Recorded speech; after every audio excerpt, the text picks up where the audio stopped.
जय हिंद दोस्तों, कैसे हैं आप सब। आज आपका बीएसटी का एग्जाम खत्म हो गया। नेक्स्ट टारगेट आप लोगों का है अकाउंटेंसी का पेपर। अकाउंटेंसी में 75 प्लस मार्क्स का टारगेट लेके चलो अभी 5 दिन के अंदर। 80 में से बोल रहा हूं मैं, 80 में से 75 मार्क्स का जो है आप लोग टारगेट बना के चलिए। मेरे साथ साथ आप लोग पूरी बुक को एक बार रिवाइज करिए और उसके आप सैंपल पेपर्स करेंगे। सैंपल पेपर्स के बाद आप लोग एग्जाम देने जाएंगे। एग्जाम बड़ा मस्त होगा, बढ़िया तरीके से पेपर दे के आओगे, मजा आएगा पेपर देने में। 3 घंटे में पेपर करना है तो सैंपल पेपर भी करना पड़ेगा, मॉक टेस्ट भी देने पड़ेंगे। और सबसे इंपॉर्टेंट बात कि आप लोगों को पहले एक एक चैप्टर्स के एक एक कॉन्सेप्ट पता होना चाहिए। अगर कॉन्सेप्ट ही नहीं पता तो आप लोग सैंपल पेपर करना बेकार है। तो एक बार मैं आप लोगों को पूरी बुक रिवाइज कराऊंगा इसी सेशन में, इसी 3-4 दिन के अंदर। और आप लोग पहले पूरा कॉन्सेप्ट क्लियर करिए, एक एक एंट्री, एक एक कॉन्सेप्ट, और उसके बाद आप लोग सैंपल पेपर पे करने बैठो। और 3 घंटे लगातार ऐसे 2 या 3 सैंपल पेपर एटलीस्ट आपको देने हैं, तब जाके आप बोर्ड का एग्जाम देंगे। तो गारंटीड है मेरी तरफ से कि आपके पास 75 प्लस मार्क्स जो होंगे आपके 80 में से, वो आप स्कोर कर पाओगे। तो टारगेट आज से अभी से बना लो इसका। तो आज हम स्टार्ट करेंगे आपकी सेकंड कंपनी अकाउंट वाली बुक से, जिसमें आपके पास 2 चैप्टर हैं, एक है शेयर्स और एक है debentures. Issue of shares, issue of debentures. Redemption of debenture आपके सिलेबस में है नहीं, तो सिर्फ 2 ही चैप्टर आपको करने हैं और ये बुक आपका कंप्लीट हो जाएगा। तो आज 12 बजे, 1 बजे, 2 बजे, जब तक जितने बजे रात तक आपका ये चैप्टर कंप्लीट हो, मेरी वीडियो तो मैक्सिमम 1 घंटे की होगी, उसमें आप लोगों को जो है पूरी बुक रिवाइज करा दूंगा। फिर आप लोग उसको कॉन्सेप्ट को रिवाइज करेंगे, फिर उससे रिलेटेड क्वेश्चंस करेंगे, आसानी से हो जाएगा। करेक्ट है। मैं कुछ क्वेश्चंस भी करा दूंगा इस चैप्टर से रिलेटेड जो मुश्किल मुश्किल एग्जाम से रिलेटेड आएंगे, और कुछ टॉपिक्स भी बता दूंगा थ्योरी पार्ट के, जो कि आपको रिवाइज करके जाना है, याद करके जाना है। तो चलिए हम स्टार्ट करते हैं आज का फ्रेश तरीके से, बिल्कुल बिंदास। जिस बच्चे को कुछ भी नहीं आता वो भी मेरे साथ बने रहें, 3 दिन तक बने रहोगे, आप आसानी से जो है चौथे दिन क्वेश्चंस करने लग जाओगे, और 5वें दिन प्रैक्टिस करके नेक्स्ट डे आप 31 मार्च को आप एग्जाम आराम से दे सकते हैं। फेल तो कोई बच्चा होगा ही नहीं, गारंटीड है। करेक्ट। तो आइए मेरे साथ, आ जाओ मेरे साथ साथ। तो सबसे पहले हम बात करेंगे इशू ऑफ शेयर्स की।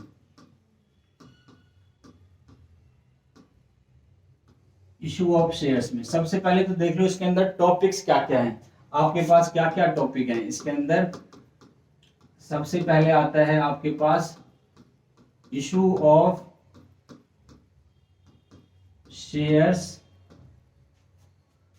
For consideration of cash. Issue of shares for consideration of cash मतलब कंपनी शेयर्स इशू करेगी कैश के बदले, यानी शेयर्स देगी और कैश लेगी। करेक्ट है। अब जैसे ही ये कॉन्सेप्ट आ जाता है कि कैश पे शेयर इशू होगा, तो इसमें आपको 2 चीजें ध्यान रखनी है कि शेयर्स इशू किस पे होंगे, या तो पार पे होगा या वो होगा प्रीमियम पे। डिस्काउंट पे कभी भी शेयर्स इशू नहीं हो सकता। डिस्काउंट पे शेयर जब फर्स्ट टाइम इशू होता है तो डिस्काउंट पे इशू नहीं होता। हाँ, लेकिन जब री इशू का केस जब पढ़ोगे आप, तो उस केस पे डिस्काउंट का भी पॉइंट आ जाता है, यानी वो शेयर्स डिस्काउंट पे भी री इशू हो सकते हैं। बट जब first time company IPO issue करती है, तो उस टाइम या तो पार पे होगा या प्रीमियम पे होगा, डिस्काउंट पे शेयर्स इशू नहीं होंगे। करेक्ट। अब हमारे पास इसमें दूसरा टॉपिक आता है क्या, issue of shares to promoters और अंडरराइटर्स। इस पे भी कई बार क्वेश्चन आ जाता है कि अगर कंपनी जो है प्रोमोटर्स को शेयर्स दे रही है या अंडरराइटर्स को शेयर दे रही है, तो उसकी क्या जर्नल एंट्री होती है, ये भी आपसे पूछा जाता है।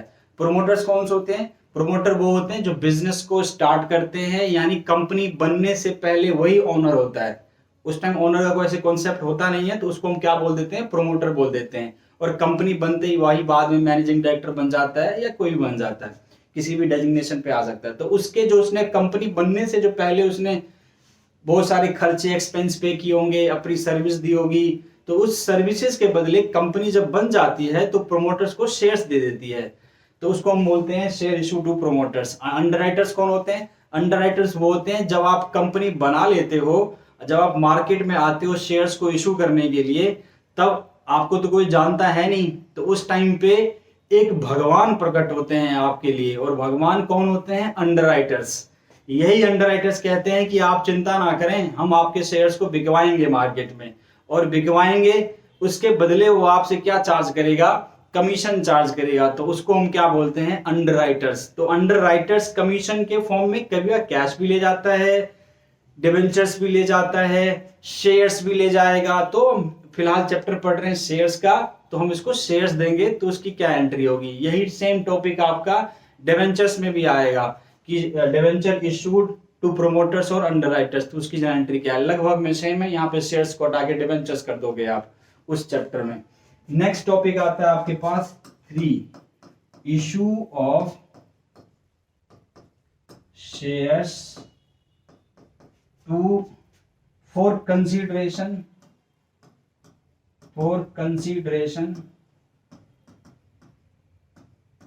Other than cash. मतलब ये कि ऊपर के दो केसेस में, ऊपर वाले केसेस में कंपनी ने शेयर्स दिए, पैसा ले लिया। दूसरे वाले केसेस में सर्विस के बदले शेयर्स दे दिया। तीसरे वाले केस में क्या होगा कि एक कंपनी दूसरे कंपनी को कंपनी ही खरीद लेगी। जैसे कि मैं एक्स लिमिटेड हूं, वो वाई कंपनी है, मैंने क्या किया? वाई कंपनी के बिजनेस को ही खरीद लिया। अब मुझे उसको पेमेंट करना है, तो पेमेंट मैं कैश में भी दे सकता हूं, मैं बिल्स पेबल भी उसका एक्सेप्ट कर सकता हूं, मैं चेक भी दे सकता हूं। और ये चैप्टर हमारा शेयर्स का है, तो मैं उसको अपनी कंपनी का शेयर्स भी दे सकता हूं। यानी पेमेंट किस मोड में कर रहा हूं? शेयर्स के मोड में कर रहा हूं। तो ये भी एक तरीका है इशू ऑफ शेयर इशू करने का। तो ये आपके इंपॉर्टेंट टॉपिक हैं। फिर नेक्स्ट आता है आपका इसी में for calls in arrear and calls in advance. ये क्या होता है? कॉल्स इन एडवांस या कॉल्स इन एरियर क्या होता है? फिर नेक्स्ट टॉपिक आता है आपके पास over subscription of shares. Over subscription of shares. Over subscription of shares ये इंपॉर्टेंट है, ये इंपॉर्टेंट एक टॉपिक काफी। ओवर सब्सक्रिप्शन इसी में बनता है प्रो राटा अलॉटमेंट। मैं समझाऊंगा जब ये टॉपिक कराऊंगा। ओवर सब्सक्रिप्शन में ये जब क्वेश्चन कॉम्प्लेक्स कैसा हो जाएगा। नेक्स्ट आएगा आपके पास forfeiture of shares. Forfeiture of shares. फिर उसी में नेक्स्ट पॉइंट आ जाएगा आपके पास री इशू ऑफ शेयर्स। री इशू ऑफ शेयर्स। ये मेनली आपके 7 टॉपिक है, इस चैप्टर से कर लोगे। 1-2 में थ्योरी के क्वेश्चन टिक लगवा दूंगा, आप लोगों को टॉपिक बता दूंगा, आपने पढ़ना है, आपका ये चैप्टर हो गया खत्म। करेक्ट है? तो अब हम स्टार्ट करेंगे एक एक करके। सबसे पहले हमारा था issue of shares for consideration other than cash. वो यहां से स्टार्ट करने से पहले मैं आपको बता दूं एक बात कि आपका जो बोर्ड में क्वेश्चन आएगा 6 मार्क्स का इस चैप्टर से, कहां से आ सकते हैं? 99% चांसेस हैं इस टॉपिक से, जो कि एक ही क्वेश्चन में आपसे पूछ लेगा। ओवर सब्सक्रिप्शन का कॉन्सेप्ट, फोर फीचर्स का एंड री इशू का। ये जो 3 है लास्ट के, ये कॉम्प्लेक्स ओवर सब्सक्रिप्शन भी हो जाएगा, उसी में आपको फोर फीचर भी करना होगा, उसी में आपको री इशू भी करना होगा। तो ये तीनों टॉपिक एक क्वेश्चन में पूछ लिए जाएंगे। ये जो है issue of shares for consideration other than cash, ये नॉर्मली इस चैप्टर से भी पूछ सकते हैं और डिवेंचर्स में भी ये सेम टॉपिक है, तो वहां से भी पूछा जा सकता है। अगर यहाँ पढ़ लोगे तो वहां पे आपको आसानी समझ में आ जाएगा। सिमिलर है, शेयर की जगह वहां पे डिवेंचर्स लिख देंगे तो हमारा दोनों ही टॉपिक कवर हो जाएगा। करेक्ट है? चलिए तो मेरे साथ साथ स्टार्ट करते हैं हम लोग। Issue of shares for consideration for cash, मतलब हम कैश लेंगे और बदले में उनको शेयर्स देंगे। तो आपको सबसे पहले बेसिक एंट्री जो 8 है, वो 8 एंट्री क्या है, थोड़ी बहुत आप लोगों को आती भी होगी। एक बार मेरे साथ साथ रिवाइज करें, लिखना शुरू कर दे, नोट्स बना लो फटाफट से इस 2-3 दिन में। और बढ़िया तरीके से रिवाइज करके पेपर बढ़िया करके आएंगे। करेक्ट? तो चलिए मेरे साथ साथ लिखना शुरू कर दो आप। सबसे पहली एंट्री हमारे पास जब भी इशू होती है, मैंने बताया कि इशू किस पे होगी, पार पे होगी या प्रीमियम पे होगी। तो मैं क्या करता हूं, मैं पहले इधर पार पे लिखवा देता हूं और उधर आपके साथ साथ प्रीमियम पे भी करवा दूंगा। पार पे पहली एंट्री क्या होगी, पहली एंट्री होगी bank account debit to share application, to share application account. पहला पैसा आपके पास आएगा तो सबसे पहले एप्लीकेशन का अमाउंट हमको मिलता है, कंपनी को पहले रिसीव होता है, फिर कंपनी उसको क्या करती है, एप्लीकेशन के शॉर्ट टर्म लायबिलिटी में डाल देती है। ठीक है कि भाई पैसा एप्लीकेशन का आ गया, अब कंपनी इसको बाद में, पहले क्या है सुनो एक बार ध्यान से, बहुत सारे शेयर होल्डर्स होंगे कंपनी के, बहुत सारे लोग खरीद रहे होंगे शेयर्स, अब सबका पैसा आएगा और सबको एक एक, ऐसा है कि एक बंदे ने पैसे दिए फिर उसको शेयर देंगे, दो बंदे ने पैसे उसको शेयर देंगे, ऐसा नहीं होता। पहले सबके पैसे आ जाएंगे फिर कंपनी बाद में उनको शेयर्स देगी। तो तब तक जो पैसा मिला है कंपनी को कहां डालेगी, वो किस फंड में, किस लायबिलिटी के नाम से बुक करेगी, तो शेयर एप्लीकेशन के नाम से बुक कर लेती है, शॉर्ट टर्म लायबिलिटी में। इसीलिए इसकी एंट्री होती है bank on debit to share application. अब सबके पैसे आ गए, अब आ गए तो दूसरी एंट्री क्या होगी, अब उनको कैपिटल दिया जाएगा, तो इसको आप डेबिट करोगे, तो share application account debit to share capital. इसका मतलब ये हुआ कि हमने उनको कैपिटल दे दिया, हमने उनको शेयर्स दे दिया, जितना अमाउंट आया था उतना प्रोपोर्शनेटली हमने उनको कैपिटल दे दिया, सारे के सारे कैपिटल नहीं दे दिए। मान लीजिए कि आपके पास 10 रुपए का शेयर की एक फेस वैल्यू है, तो 10 के 10 रुपए हमने नहीं पे कर दिए अभी मान लो उसमें से 2 रुपए एप्लीकेशन, 3 रुपए अलॉटमेंट, 2 रुपए फर्स्ट कॉल एंड 3 रुपए फाइनल कॉल, ऐसा। तो मैंने अभी तक सिर्फ इस एंट्री का मतलब ये हुआ कि 2 रुपए मिले और 2 रुपए का ही कैपिटल अभी हमने दिया है उनको, पूरा नहीं दे दिया। करेक्ट? अब आगे चलिए नंबर 3 पे आएंगे। अब अगली एंट्री क्या होगी, ऊपर की 2 एंट्री में क्या हुआ कि पैसा आया शेयर्स का, शेयर होल्डर्स ने पैसे दिए, हमने उनको शेयर्स दे दिया, कहानी हो गई खत्म। अब मुझे एज ए कंपनी मुझे पता है कि मेरे कौन कौन से शेयर होल्डर हैं। अब बाकी जो पैसे हैं आपके पास 8 रुपए एप्लीकेशन के अलावा, वो 8 रुपए कंपनी एज ए कंपनी में तभी मंगवाऊंगा जब मुझे पैसे की जरूरत होगी।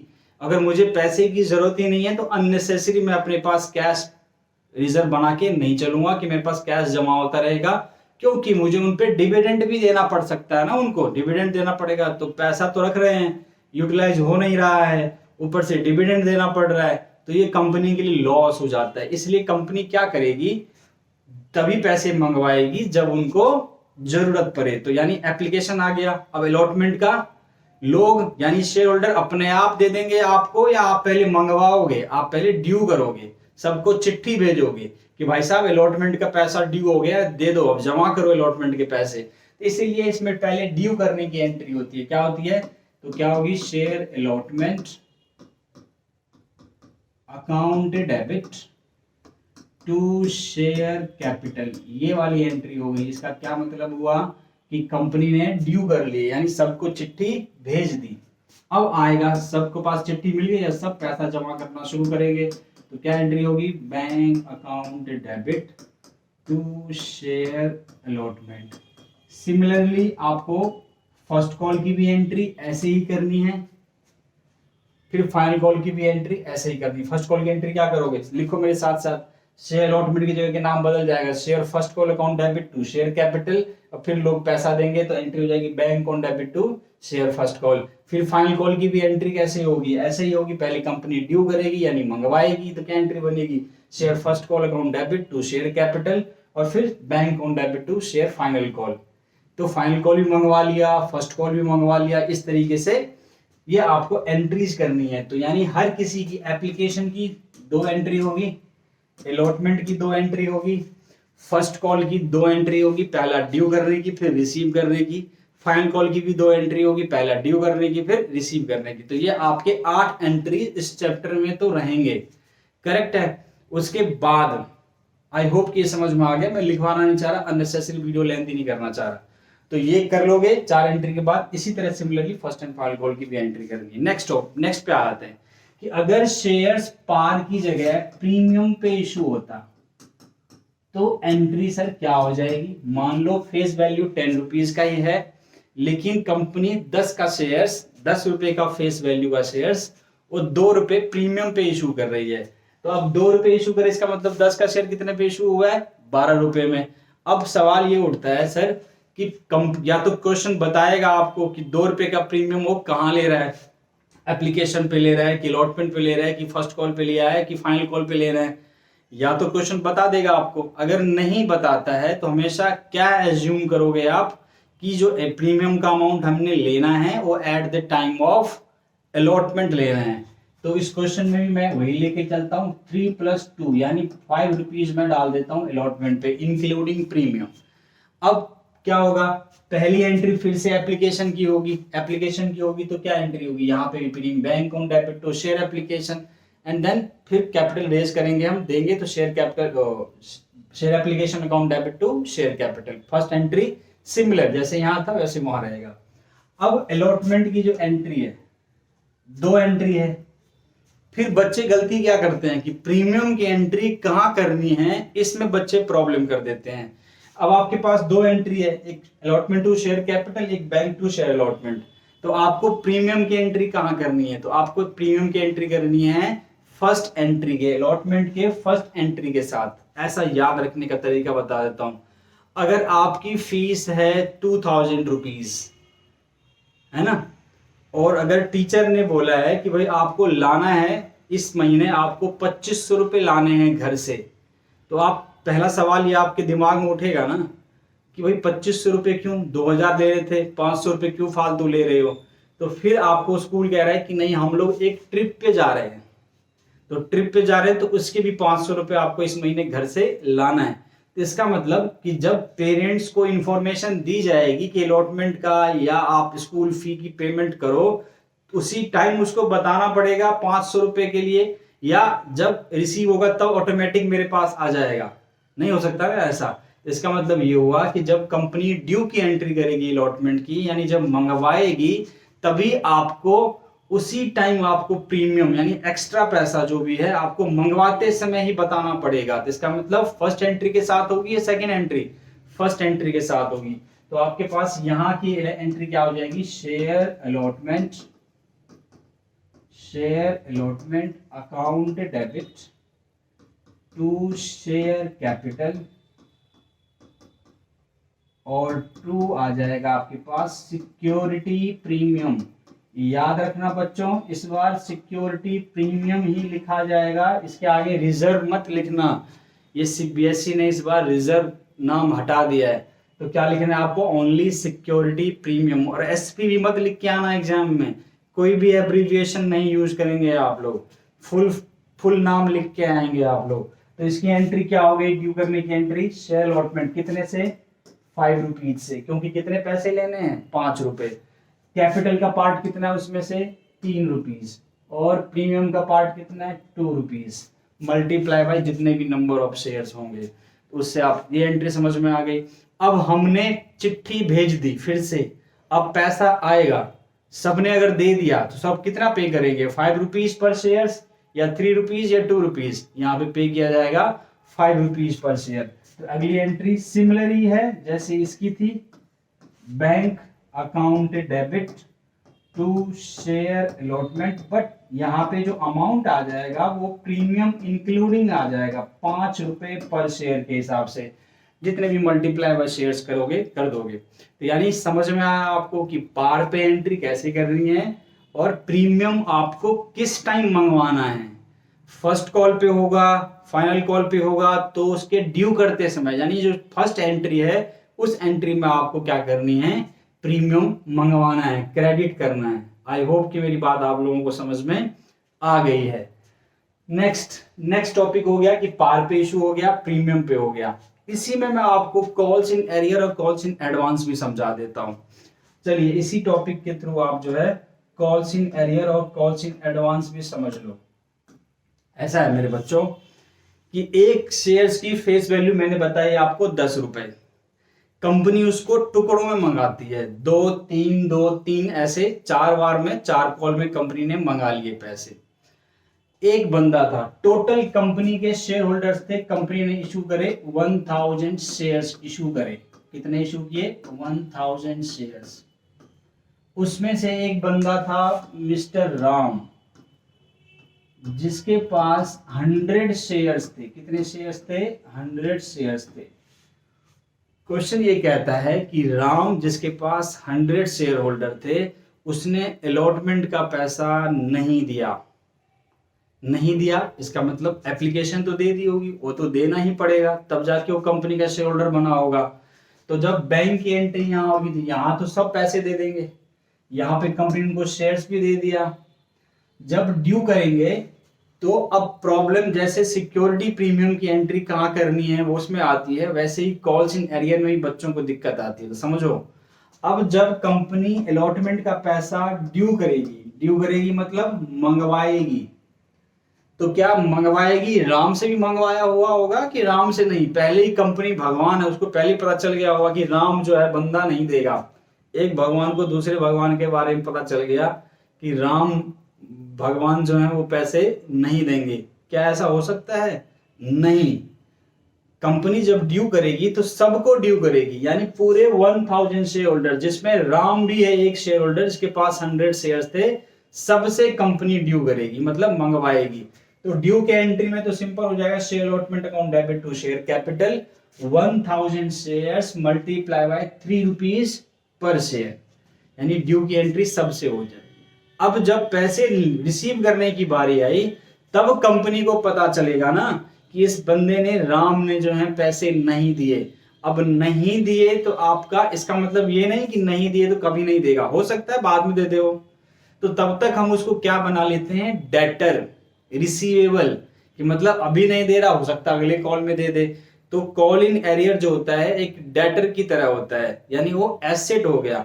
एसेट का नेचर कैसा होता है? डेबिट। इसीलिए यहाँ पे बैंक अकाउंट डेबिट तो कितने आएंगे? टोटल 1000 में से 900 शेयर्स का तो पैसा आ गया। कॉल्स इन एरियर डेबिट होगा, कितने शेयर्स पे डेबिट होगा? Calls in arrear account debit कितने शेयर्स पे होगा? ये होगा 100 मल्टीप्लाई बाय जितने रुपए का अलॉटमेंट था, यानी 3 रुपीज का था। तो यहाँ पे इस तरह से आपको कॉल्स इन एरियर को डेबिट करना है, जिस भी कॉल पे उसका पैसा नहीं आया। तो किस एंट्री के साथ कॉल्स इन एरियर आएगा? अलॉटमेंट की फर्स्ट एंट्री के साथ या रिसीव करते समय? रिसीव करते समय। प्रीमियम की एंट्री कब करते हैं? ड्यू करते समय या रिसीव करते समय? ड्यू करते समय। प्रीमियम बोलना पड़ता है कि भेजो पैसा तब मिलेगा, और एरियर नहीं दिया ये कब पता चलेगा आपको? सेकंड एंट्री में। तो इस तरीके से, अच्छा इसी में बताता हूं कॉल्स इन एडवांस भी, कि एक बंदा था मोहन, उसने क्या किया? उसके पास 50 शेयर्स थे, 50 शेयर्स थे। तो उसने जो है अपने अलॉटमेंट के टाइम पे ही उसने फर्स्ट कॉल के भी पैसे दे दिए और फाइनल कॉल के भी पैसे दे दिए। इसको बोलते हैं कॉल्स इन एडवांस। अब फिर से बताओ, कॉल्स इन एडवांस अलॉटमेंट की फर्स्ट एंट्री के साथ होगी या सेकंड एंट्री के साथ होगी? ये भी सेकंड एंट्री के साथ होगी। क्यों होगी? क्योंकि पैसा जो कंपनी को मिला है, मंगवाए तो अलॉटमेंट के ही थे, तो उसमें तो अलॉटमेंट तक के पैसा आएगा, लेकिन उसने फर्स्ट और फाइनल कॉल की भी दे दी। तो यानी कंपनी को कब पता चलेगा ये पैसा कब दे दिया? Eight the time of receiving, जब रिसीव हो रहा होगा कंपनी को, यानी सेकंड एंट्री में उसको पता चला होगा कि इस बंदे ने नहीं दिए और इस बंदे ने ज्यादा दे दिए। तो जो कॉल्स इन एडवांस होता है आपके लिए लायबिलिटी हो गई, लायबिलिटी हो गई। तो इसलिए इसका अमाउंट जो है आपको क्या करना है? क्रेडिट कर रहे हैं। तो इस क्वेश्चन में थोड़ा सा चेंज आ जाएगा, यहाँ पे 900 नहीं आएगा। कॉल्स इन एरियर में क्या आ गया? 100। टोटल कंपनी ने यहाँ पे अलॉटमेंट कितने से ड्यू करे होंगे? 1000 मल्टीप्लाई बाय 3। यहाँ पे क्रेडिट भी होगा 1000 मल्टीप्लाई बाय 3 से। फिर उसके बाद कॉल्स इन एडवांस में कितने पैसे दे दिए? उसके पास कितने शेयर्स थे? मोहन के पास 50 शेयर्स, तो 50 मल्टीप्लाई बाय क्या दिया एडवांस अलॉटमेंट के अलावा? ये 2 पैसे, 3 और 2 5 रुपए, तो ये 5 रुपए आ गया कॉल्स इन एडवांस में। एरियर में क्या नहीं दिया राम ने? 100 शेयर्स थे तो 100 इंटू में 3 रुपीज उसने नहीं दिए। आप इन दोनों अमाउंट को जोड़ लोगे, उसमें से ये वाला अमाउंट 300 माइनस कर दोगे, फिर जो भी अमाउंट आएगा वो आपको बैंक में रिसीव हो जाएगा। तो आपको कुल मिला के जो मैंने टॉपिक लिखा था पीछे, उसमें से ये टॉपिक हो गया आपके पास और पॉइंट नंबर 4 आपका कंप्लीट हो गया। तो ये 2 टॉपिक का कॉन्सेप्ट ये था। अगला नेक्स्ट टॉपिक जो है आपका वो क्या है, issue of shares to the promoter और अंडरराइटर्स। तो फटाफट से मेरे साथ आओ, आप ये लिख दो कि कंपनी जब प्रोमोटर्स को शेयर्स देती है तो क्या एंट्री होती है, और जब अंडरराइटर्स को देगी तो क्या एंट्री होगी। मैंने इसके बारे में आप लोगों को पहले ही बता दिया कि प्रोमोटर्स क्या होते हैं और अंडरराइटर्स क्या होते हैं। चलिए जी, प्रोमोटर्स को जब भी कंपनी शेयर्स देगी उसके सर्विसेज के बदले, तो उसकी एंट्री क्या आएगी, इनकॉर्पोरेशन कॉस्ट।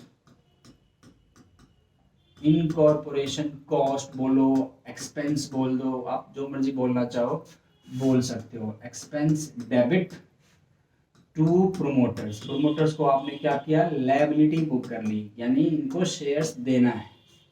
अब सेकेंड एंट्री में क्या होगा, प्रोमोटर्स को आप दे दोगे तो promoters account debit to share capital, to share capital. अगर यही हमारा प्रीमियम पे इसको इनको हमने शेयर्स दिया होता तो यहाँ पे टू सिक्योरिटी प्रीमियम भी आ जाता। करेक्ट है। अब आ जाओ कि अंडरराइटर्स को अगर कंपनी देगी तो अंडरराइटर्स एक्सपेंस होता है, तो यहाँ पे क्या आएगी एंट्री, यहाँ पे लिखोगे underwriters commission, underwriter commission account debit to underwriters account, और फिर नेक्स्ट एंट्री में आप लायबिलिटी को पेमेंट कर दोगे तो underwriters account debit to share capital, यानी इस तरह से आप उनको जो है शेयर्स दे देंगे। फिर से अगर प्रीमियम पे अगर दिया होता शेयर्स तो टू सिक्योरिटी प्रीमियम नीचे आता। ये टॉपिक मैं आपको डिवेंचर्स में नहीं कराऊंगा, क्योंकि यहीं से आपको डिवेंचर्स में क्या होता है कि शेयर्स की जगह यहाँ पे नाम वर्ड हो जाएगा डिवेंचर्स का। बस यही एक कॉन्सेप्ट है कि यहाँ पे शेयर्स दे रहे हैं तो शेयर कैपिटल, वहां पे डिवेंचर देंगे तो परसेंटेज डिवेंचर क्रेडिट हो जाएगा। इस तरीके से ये टॉपिक जो सेम है आपको डिवेंचर्स में करने की जरूरत ही नहीं है, यहीं से हो गया आपका काम, तो यहाँ से भी टाइम बच जाएगा। तो ये टॉपिक भी हो गया कि अंडरराइटर्स को जब देते हैं तो क्या एंट्री होती है, प्रोमोटर्स को देते हैं तो क्या एंट्री होती है। करेक्ट। चलिए जी नेक्स्ट टॉपिक पे आ जाइए आप। मैंने जैसे बता दिया आपको, ये टॉपिक भी हमारा कवर अप हो गया। अब आता है issue of shares for consideration other than cash. ये देख लो, जब इसमें क्या है कि एक कंपनी है एक्स लिमिटेड और दूसरी कंपनी है आपकी वाई लिमिटेड। एक कंपनी एक्स लिमिटेड है, दूसरी company Y limited. X limited क्या करेगी, इसके पूरे बिजनेस को ही परचेज कर लेती है, पूरे बिजनेस को ही परचेज कर लेती है। अब जैसे ही परचेज करेगी तो उसको पेमेंट देना पड़ेगा ना कंसीडरेशन के रूप में। कंसीडरेशन मतलब समथिंग इन रिटर्न्स देना पड़ेगा उसको। तो क्या क्या दे सकती है वैसे ये, तो ये देने के लिए तो इसके कई सारे मोड्स हैं। पेमेंट, ये हो गया परचेज करने की एंट्री, एक तो होगी आपकी परचेज करने की एंट्री और एक होगी आपके पास पेमेंट करने की एंट्री।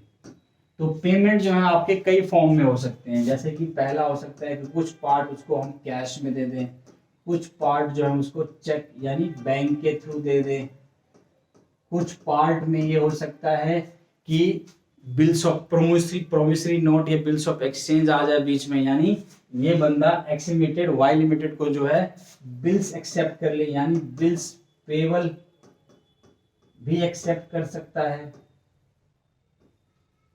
बिल्स पेबल भी एक्सेप्ट कर सकता है। उसके बाद फोर्थ जो आता है वो आता है शेयर्स में दे दें, अगर हम उनको शेयर्स में दे दें। और यही सेम चैप्टर आपका डिवेंचर्स में भी आता है, तो वहां पे शेयर्स की जगह डिवेंचर आ जाएगा, तो ये पार्ट आपका यहाँ से भी कवर हो जाएगा तो वहां भी कवर हो जाएगा। और ये इंपॉर्टेंट है, या तो शेयर्स में या डिवेंचर्स में पक्का क्वेश्चन आएगा इस टॉपिक से। तो अब हम फटाफट से परचेज की और पेमेंट करने की एंट्री देख लेते हैं। जब आप परचेज करोगे तो क्या एंट्री करेंगे मेरे बच्चों, देखो जब आप परचेज करेंगे तो एंट्री क्या बनेगी आपके पास, इसके पास जितने भी एसेट्स होंगे उन सबको आप डेबिट कर लोगे, तो एंट्री होगी सन्ड्री एसेट्स अकाउंट डेबिट। और मैं यहाँ पे सन्ड्री एसेट लिख रहा हूँ। अगर क्वेश्चन ये कहता है कि उसके पास लैंड एंड बिल्डिंग था, plant and machinery, furniture, debtors, तो आप अलग अलग नाम यूज करोगे, land and building account debit, furniture account debit, machinery account debit.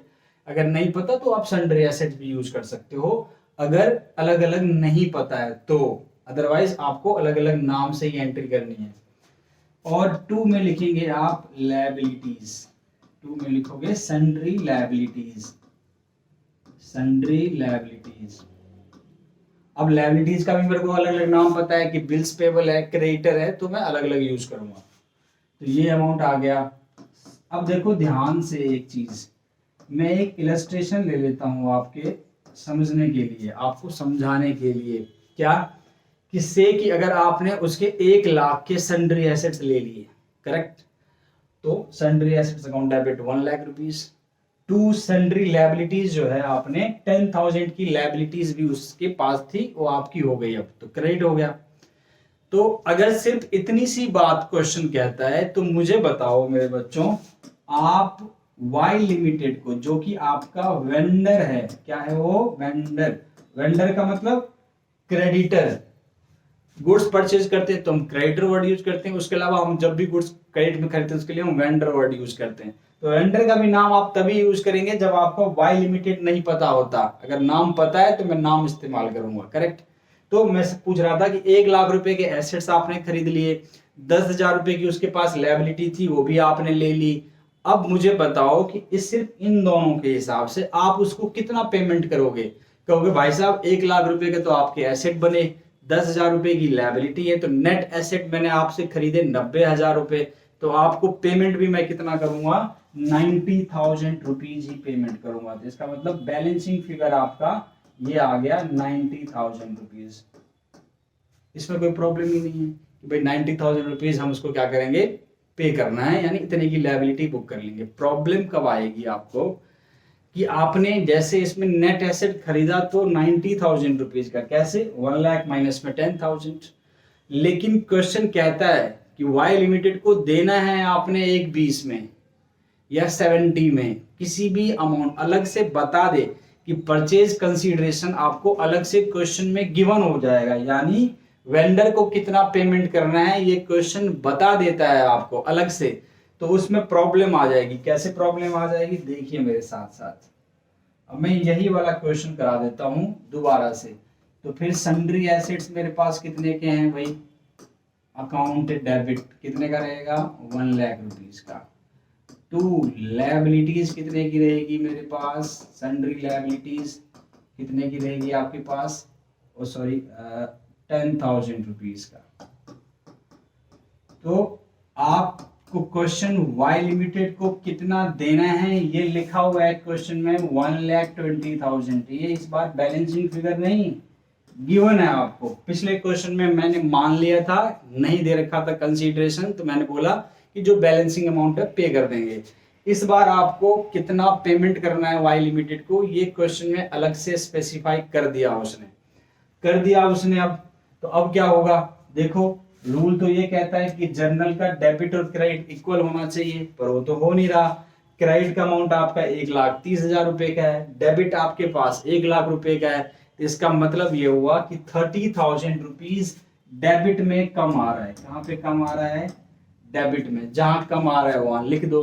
अब इसको क्या नाम दोगे, नाम दोगे, तो अगर डिफरेंस डेबिट में आए, जैसे कि इस क्वेश्चन में आया, इसको हम नाम देंगे गुडविल का। क्या नाम देंगे, गुडविल का, गुडविल अकाउंट डेबिट।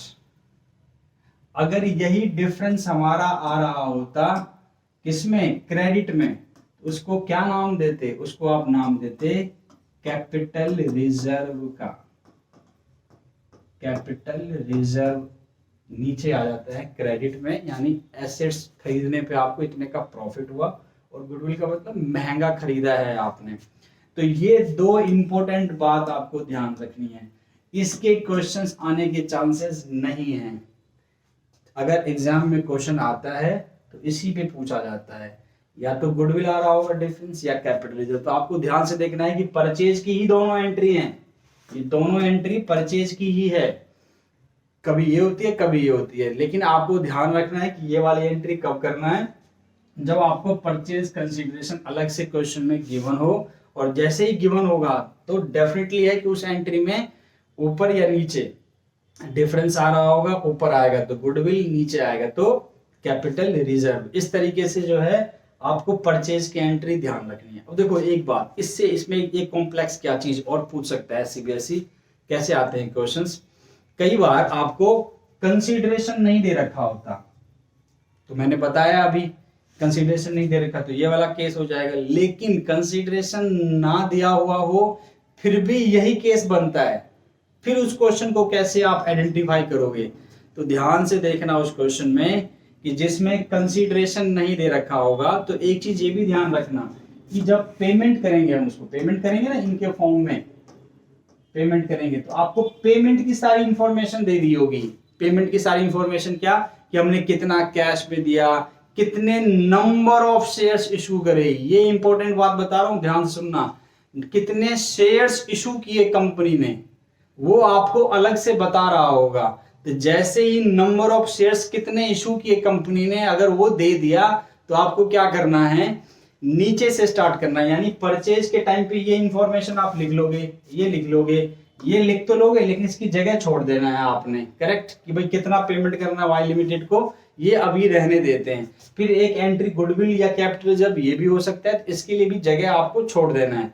फिर आप पेमेंट की एंट्री जो मैं भी कराऊंगा, तो आप पहले पेमेंट की एंट्री करेंगे, फिर पेमेंट की एंट्री से आपको ये पता चल जाएगा कि वाई लिमिटेड को हमने कैश, बैंक, बीपी या शेयर्स मिला के कितने पैसे दिए, उन सब पैसे को जोड़ लेना, फिर यहाँ लिख देना। और फिर जब लिखोगे तो इसका मतलब कंसीडरेशन गिवन तो था बट इनडायरेक्ट वे में, तो आपने ढूंढ लिया, फिर से देखना डिफरेंस आएगा तो आप गुडविल और कैपिटल रिजर्व लिख दोगे। तो ये भी क्वेश्चन आपके कई बार सैंपल पेपर में दिखेगा, इस तरह के क्वेश्चंस कि डायरेक्टली आपको कंसीडरेशन गिवन नहीं होगा, आपको जो हम पेमेंट करते हैं, पेमेंट कितना कितना करेंगे वो आपको अलग से बता दिया। और इंपॉर्टेंट बात, पेमेंट में आपको नंबर ऑफ शेयर्स कंपनी ने कितने दिए वो लिखा हुआ होगा। अगर वो लिखा हुआ है तो इसका मतलब आपके दिमाग की बत्ती जलनी चाहिए और आप यहाँ पे आके रुक जाओगे, इसका अमाउंट नहीं लिखोगे, पहले पेमेंट की एंट्री पूरी करोगे, फिर आप देखोगे कि वेंडर कितनी बार कितने अमाउंट से डेबिट हुआ है, उन सबको जोड़ लोगे और फिर यहाँ लिखोगे। मेरी बात समझ में आ गई? तो इस तरह से तीन तरह, पहला केस ये, दूसरा केस ये, तीसरा केस कि आपको कंसीडरेशन इनडायरेक्ट वे में गिवन होगा, तो आपको ढूंढना है, पहले ढूंढ के फिर लिखना है, और फिर लिखोगे तो आपको गुडविल और कैपिटल रिजर्व उसमें भी लिखना पड़ेगा। तो चलिए आप मेरे साथ साथ पेमेंट की एंट्री देख लो। अब जब आप पेमेंट करोगे आप उसको, तो कैसे कैसे कर सकते हैं, तो अगर हम पेमेंट करेंगे तो पेमेंट मैंने बताया कि कैश में कर सकते हैं, तो मैं वाई लिमिटेड को कैसे कैसे पेमेंट कर सकता हूँ, अकाउंट डेबिट टू कैश दे सकता हूँ, टू चेक दे दिया तो बैंक दे सकता हूँ, क्रेडिट करूंगा, और अगर मैंने बिल्स एक्सेप्ट कर ली तो बिल्स पेबल लिख सकता हूँ। तो ये तो हो गए शेयर्स के अलावा जो हमने पेमेंट किया है जिस मोड में, उसकी एंट्री ये। अगर आप शेयर्स में देते हैं आप उसको पेमेंट, तो क्या एंट्री होगी, Y limited account debit to, अगर आप पार पे इशू करते हो, उनको शेयर्स किस पे देते हो, पार पे, तो एंट्री होगी Y limited account debit to share capital. Simple, कि भाई जितना अमाउंट देना है उतना अमाउंट हम दे देंगे उसको। दूसरा, अगर आप उनको प्रीमियम पे इशू करते हो, अगर आप उनको प्रीमियम पे इशू करोगे तो क्या एंट्री हो जाएगी, Y limited account debit to share capital और टू सिक्योरिटी प्रीमियम, ये वाला अमाउंट, ये एंट्री होगी कब, जब प्रीमियम पे आप उनको शेयर्स दे रहे हो, और ये एंट्री कब होगी, जब आप उनको पार पे शेयर्स दे रहे हो। जैसे ही ये वाला पॉइंट आ जाएगा, इसका तो अमाउंट आपको मिल जाएगा ऊपर वाली एंट्री से, परचेज करते समय वाली एंट्री से। फिर प्रॉब्लम ये आएगी कि हम कितना कैपिटल में लिखें और कितना प्रीमियम पे लिखें। तो इसके लिए आपको एक क्या करना पड़ेगा, वर्किंग नोट बनाना पड़ेगा छोटा सा। उस वर्किंग नोट में क्या लिखोगे, नंबर ऑफ शेयर्स इशूड, ये आपको कैलकुलेट करना पड़ेगा। ये आपके एमसीक्यू क्वेश्चंस में पूछ सकते हैं 1 मार्कर कि बताओ नंबर ऑफ शेयर्स कंपनी ने कितने इशू करे, इस तरह की इंफॉर्मेशन दे देगा।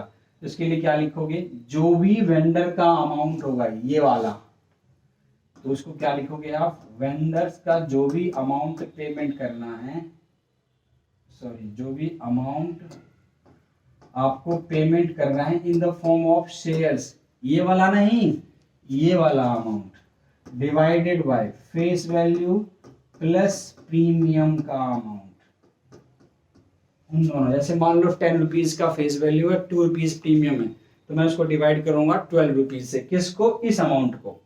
तो जैसे ही डिवाइड करोगे तो इससे क्या निकल के आ जाएगा, नंबर ऑफ शेयर्स इशूड। ये मान लेते हैं कि आपका निकल के आया x।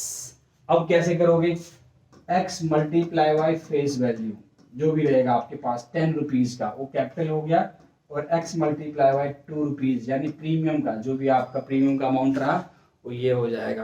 तो इस तरीके से आप अमाउंट को डिस्ट्रीब्यूट करेंगे कि कैपिटल कितना उसमें, प्रीमियम कितना उसमें। करेक्ट है। डिस्काउंट पे ये इशू नहीं होता। अगर ये डिस्काउंट पे डिवेंचर्स जरूर इशू होते हैं, तो डिस्काउंट पे होता तो मैं यहाँ फॉर्मूला चेंज कर देता, क्या कर देता, vendors amount divided by face value minus में डिस्काउंट, माइनस में डिस्काउंट। अगर मान लो 10 रुपए का फेस वैल्यू है, 2 रुपीज का डिस्काउंट है, तो मैं उसको 8 रुपीज से डिवाइड करता। फिर वहां पे एंट्री डिवेंचर्स में क्या बन जाती, Y limited account debit, discount on issue of debenture account debit to percentage debenture. तो उसमें परसेंटेज डिवेंचर्स के आगे नंबर ऑफ डिवेंचर जो यहाँ निकला होता है x multiply by face value, और डिस्काउंट के आगे जितने भी डिवेंचर्स निकले होते हैं x multiply by discount amount. इस तरह से हम दोनों चैप्टर्स के टॉपिक को हमने कवर कर लिया। यहां तक इशू ऑफ डिवेंचर्स और shares consideration other than cash. आगे चलिए मेरे साथ। फीचर ऑफ शेयर्स हमारा आज का नेक्स्ट टॉपिक रहेगा। फोर फीचर ऑफ शेयर्स का मतलब होता है शेयर्स को जब्त करना, शेयर्स को छीनना। कौन छीनेगा, किससे, कंपनी छीनेगी शेयर होल्डर से। मान लीजिए, चलिए एक इलस्ट्रेशन के थ्रू हम समझते हैं इसको। ये है कई सारे शेयर होल्डर्स, इस कंपनी के कई सारे शेयर होल्डर्स हैं, ठीक है। एक ये भी एक शेयर होल्डर है, ये सारे शेयर होल्डर्स हैं, ये सारे कौन है, शेयर होल्डर्स हैं। और ये क्या है, आप कंपनी। इस कंपनी ने क्या कर रखा है, इन सबको अपना शेयर्स दे रखा है, इन सबको अपना शेयर्स दिया हुआ है कि भाई इन लोगों ने शेयर्स के लिए अप्लाई किया होगा, तो कंपनी ने अपने शेयर्स इन शेयर होल्डर्स को दे रखा है। अब हुआ ये, इसको भी दे रखा था कंपनी ने, शेयर्स दे रखा था। कंपनी ने बोला था कि भाई मेरी एक शेयर्स की जो फेस वैल्यू है वो 10 रुपीज है, जिसमें से आपको क्या करना है, कुछ पैसे एप्लीकेशन पे देने हैं, कुछ किस पे देने हैं, अलॉटमेंट पे देने हैं, कुछ फर्स्ट कॉल पे देने हैं और कुछ फाइनल कॉल पे देने हैं आपको। इस तरीके से कंपनी ने 4 कॉल्स में पैसे मंगाए, 2 रुपीज, 3 रुपीज, 2 रुपीज, 3 रुपीज। तो टोटल 10 रुपीज जो है कंपनी ने इस तरह से मंगवाए थे इन शेयर होल्डर से। एप्लीकेशन तो सबने दी होगी, एप्लीकेशन तो सबने दी होगी। कंपनी ने अलॉटमेंट मंगाए, बट क्या हुआ, अलॉटमेंट मंगाए तो क्या हुआ, इन सब ने तो अलॉटमेंट के पैसे दे दिए, बट ये जो था मिस्टर एक्स, इसने क्या किया, अलॉटमेंट के पैसे उसने नहीं दिए। कंपनी कह रही चलो कोई बात नहीं, कंपनी फर्स्ट कॉल के पैसे भी मंगवाए, सबको चिट्ठी भेजी, सबने फर्स्ट कॉल के भी पैसे दे दिए। मिस्टर एक्स ने फर्स्ट कॉल का भी पैसा नहीं दिया। कंपनी कहती है चलो कोई बात नहीं, नेक्स्ट कॉल पे दे देगा। फिर कंपनी ने फाइनल कॉल मंगाए, सबने फाइनल कॉल दे दिए, बट इसने फाइनल कॉल के भी पैसे नहीं दिए। तो कुल मिला के बात ये हुई कि एक्स ने सिर्फ एप्लीकेशन मनी ही कंपनी को दिया, ना अलॉटमेंट दी, ना फर्स्ट कॉल दिया, ना फाइनल कॉल दिया। तो कंपनी इसको एक मौका और देती है, ठीक है, कहती है कि आप ये जो आपके कॉल्स इन एरियर हैं, आपके सारे पैसे, एक्स की बात कर रहा हूं मैं, एक्स को चिट्ठी भेजती है कि ये जो आपके कॉल्स इन एरियर है टोटल 8 रुपीज, वो आप हमें दें, नहीं दोगे तो हम आपके शेयर्स को क्या कर लेंगे, छीन लेंगे, फोरफीट कर लेंगे। इसी को बोलते हैं फोर फीचर ऑफ शेयर्स। और सर ये कितने दिन का नोटिस पीरियड रहता है? तो 14 डेज का टाइम कंपनी देती है कि आप 14 दिन के अंदर ये कॉल्स इन एरियर कंपनी को जमा कर दो, अदरवाइज आपके शेयर्स को कंपनी क्या कर लेगी? छीन लेगी। और जैसे ही कंपनी शेयर्स छीनेगी तो उसके बाद वो कंपनी का शेयर होल्डर नहीं रहेगा। कंपनी अपनी रजिस्टर्ड में से इसका नाम क्या कर देगी? रिमूव कर देगी, हटा देगी। आज के बाद वो शेयर होल्डर नहीं रहा। अब मान लो कि फाइनल कॉल के बाद भी अगर मान लो सेकंड कॉल होता है, कुछ और कॉल होता, तो कंपनी उससे पैसे मंगवाएगी नेक्स्ट कॉल के? बिल्कुल नहीं मंगवाएगी, क्योंकि अब वो कंपनी का शेयर होल्डर नहीं रहा। ठीक है, तो इस तरह से भी क्वेश्चन आते हैं कि ये अलॉट, मान लो इसका फॉरफीचर आफ्टर अलॉटमेंट ही हो जाए, अलॉटमेंट के पैसे नहीं दिए और कंपनी ने इसके शेयर्स फॉरफीट कर लिए, तो क्या company first and final call का पैसा इन सब के साथ इससे भी मंगवाएगी? Answer is no. क्यों? क्योंकि अब अलॉटमेंट के बाद जैसे ही कंपनी ने फॉरफीट कर लिया तो अब वो कंपनी का शेयर होल्डर नहीं रहा, अब उससे कोई लेना देना ही नहीं है। करेक्ट। अब इन्हीं चीजों को समझिए अब एंट्रीज के बेस पे कि एंट्री हम कैसे करेंगे। करेक्ट है, तो मेरे साथ साथ आओ, एंट्रीज देखो, हेडिंग डालो केस 1, केस 1 का हेडिंग डालो और लिखो forfeiture of shares, forfeiture of shares which were issued at par। क्या मतलब हुआ कि जब कंपनी ने first time in shares holder को शेयर्स दिए थे तो किस पे दिया था? पार पे। प्रीमियम का कॉन्सेप्ट नहीं है, यानी जब कंपनी ने पार पे इशू किया था और उस केस में अगर फॉरफीचर होता है तो क्या एंट्री होती है? इसका केस दूसरा केस क्या बनेगा कि कंपनी अलॉटमेंट के साथ साथ कुछ पैसे प्रीमियम का भी, यानी शेयर्स प्रीमियम पे इशू हो रहा होगा और फिर अगर शेयर्स फॉरफीट करती है तो उसकी एंट्री क्या होती है? तो दो केस होते हैं। तो मैं आपको करा रहा हूं अभी पहला केस कि जब शेयर ओरिजिनली जब इशू हुआ था फर्स्ट टाइम तो किस पे इशू हुआ था? पार पे। अगर इस तरह के शेयर्स इशू होते हैं और इनको अगर फॉरफीट किया जाता है बाद में तो उसकी एंट्रीज क्या होती है? तो मेरे साथ साथ लिखो फॉरफीचर की सबसे पहले शेयर कैपिटल को आप क्या करोगे? डेबिट करोगे। Share capital account debit. क्योंकि हम जब भी शेयर्स देते हैं शेयर होल्डर्स को तो जैसे आप एंट्री, पहली एंट्री में तो bank account debit to share application होता है, दूसरे एंट्री में क्या करते हो आप? Share application to share capital, यानी शेयर कैपिटल को आपने क्रेडिट किया था। अगर क्रेडिट किया था इसका मतलब आपने शेयर्स दिया था, कैपिटल रेज किया। जब आप उनसे शेयर्स छीनोगे, फॉरफीट करोगे तो कैपिटल क्या होगा? कंपनी का डिक्रीज होगा और डिक्रीज इन कैपिटल क्या हो जाता है? हमारा डेबिट हो जाता है। इसलिए शेयर कैपिटल अकाउंट क्या हो जाएगा? डेबिट।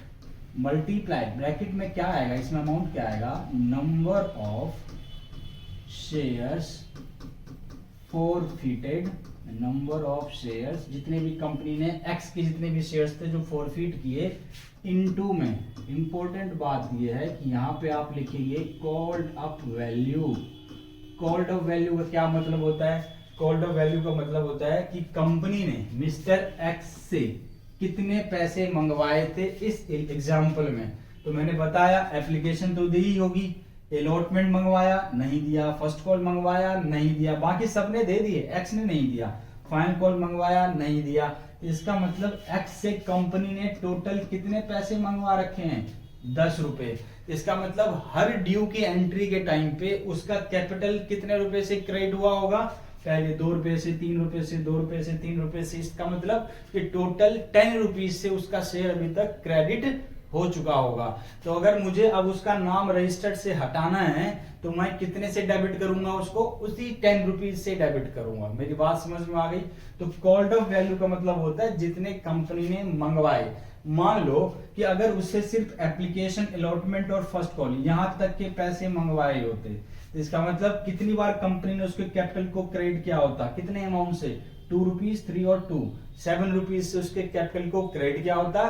तो इसलिए जब मैं उसका कैपिटल यहाँ डेबिट करता तो यहाँ कितने रुपीज से डेबिट करता? 7 रुपीज से डेबिट करता। आई होप कि मेरी बात आपको समझ में आ गई होगी। कॉल्ड ऑफ वैल्यू क्या होती है?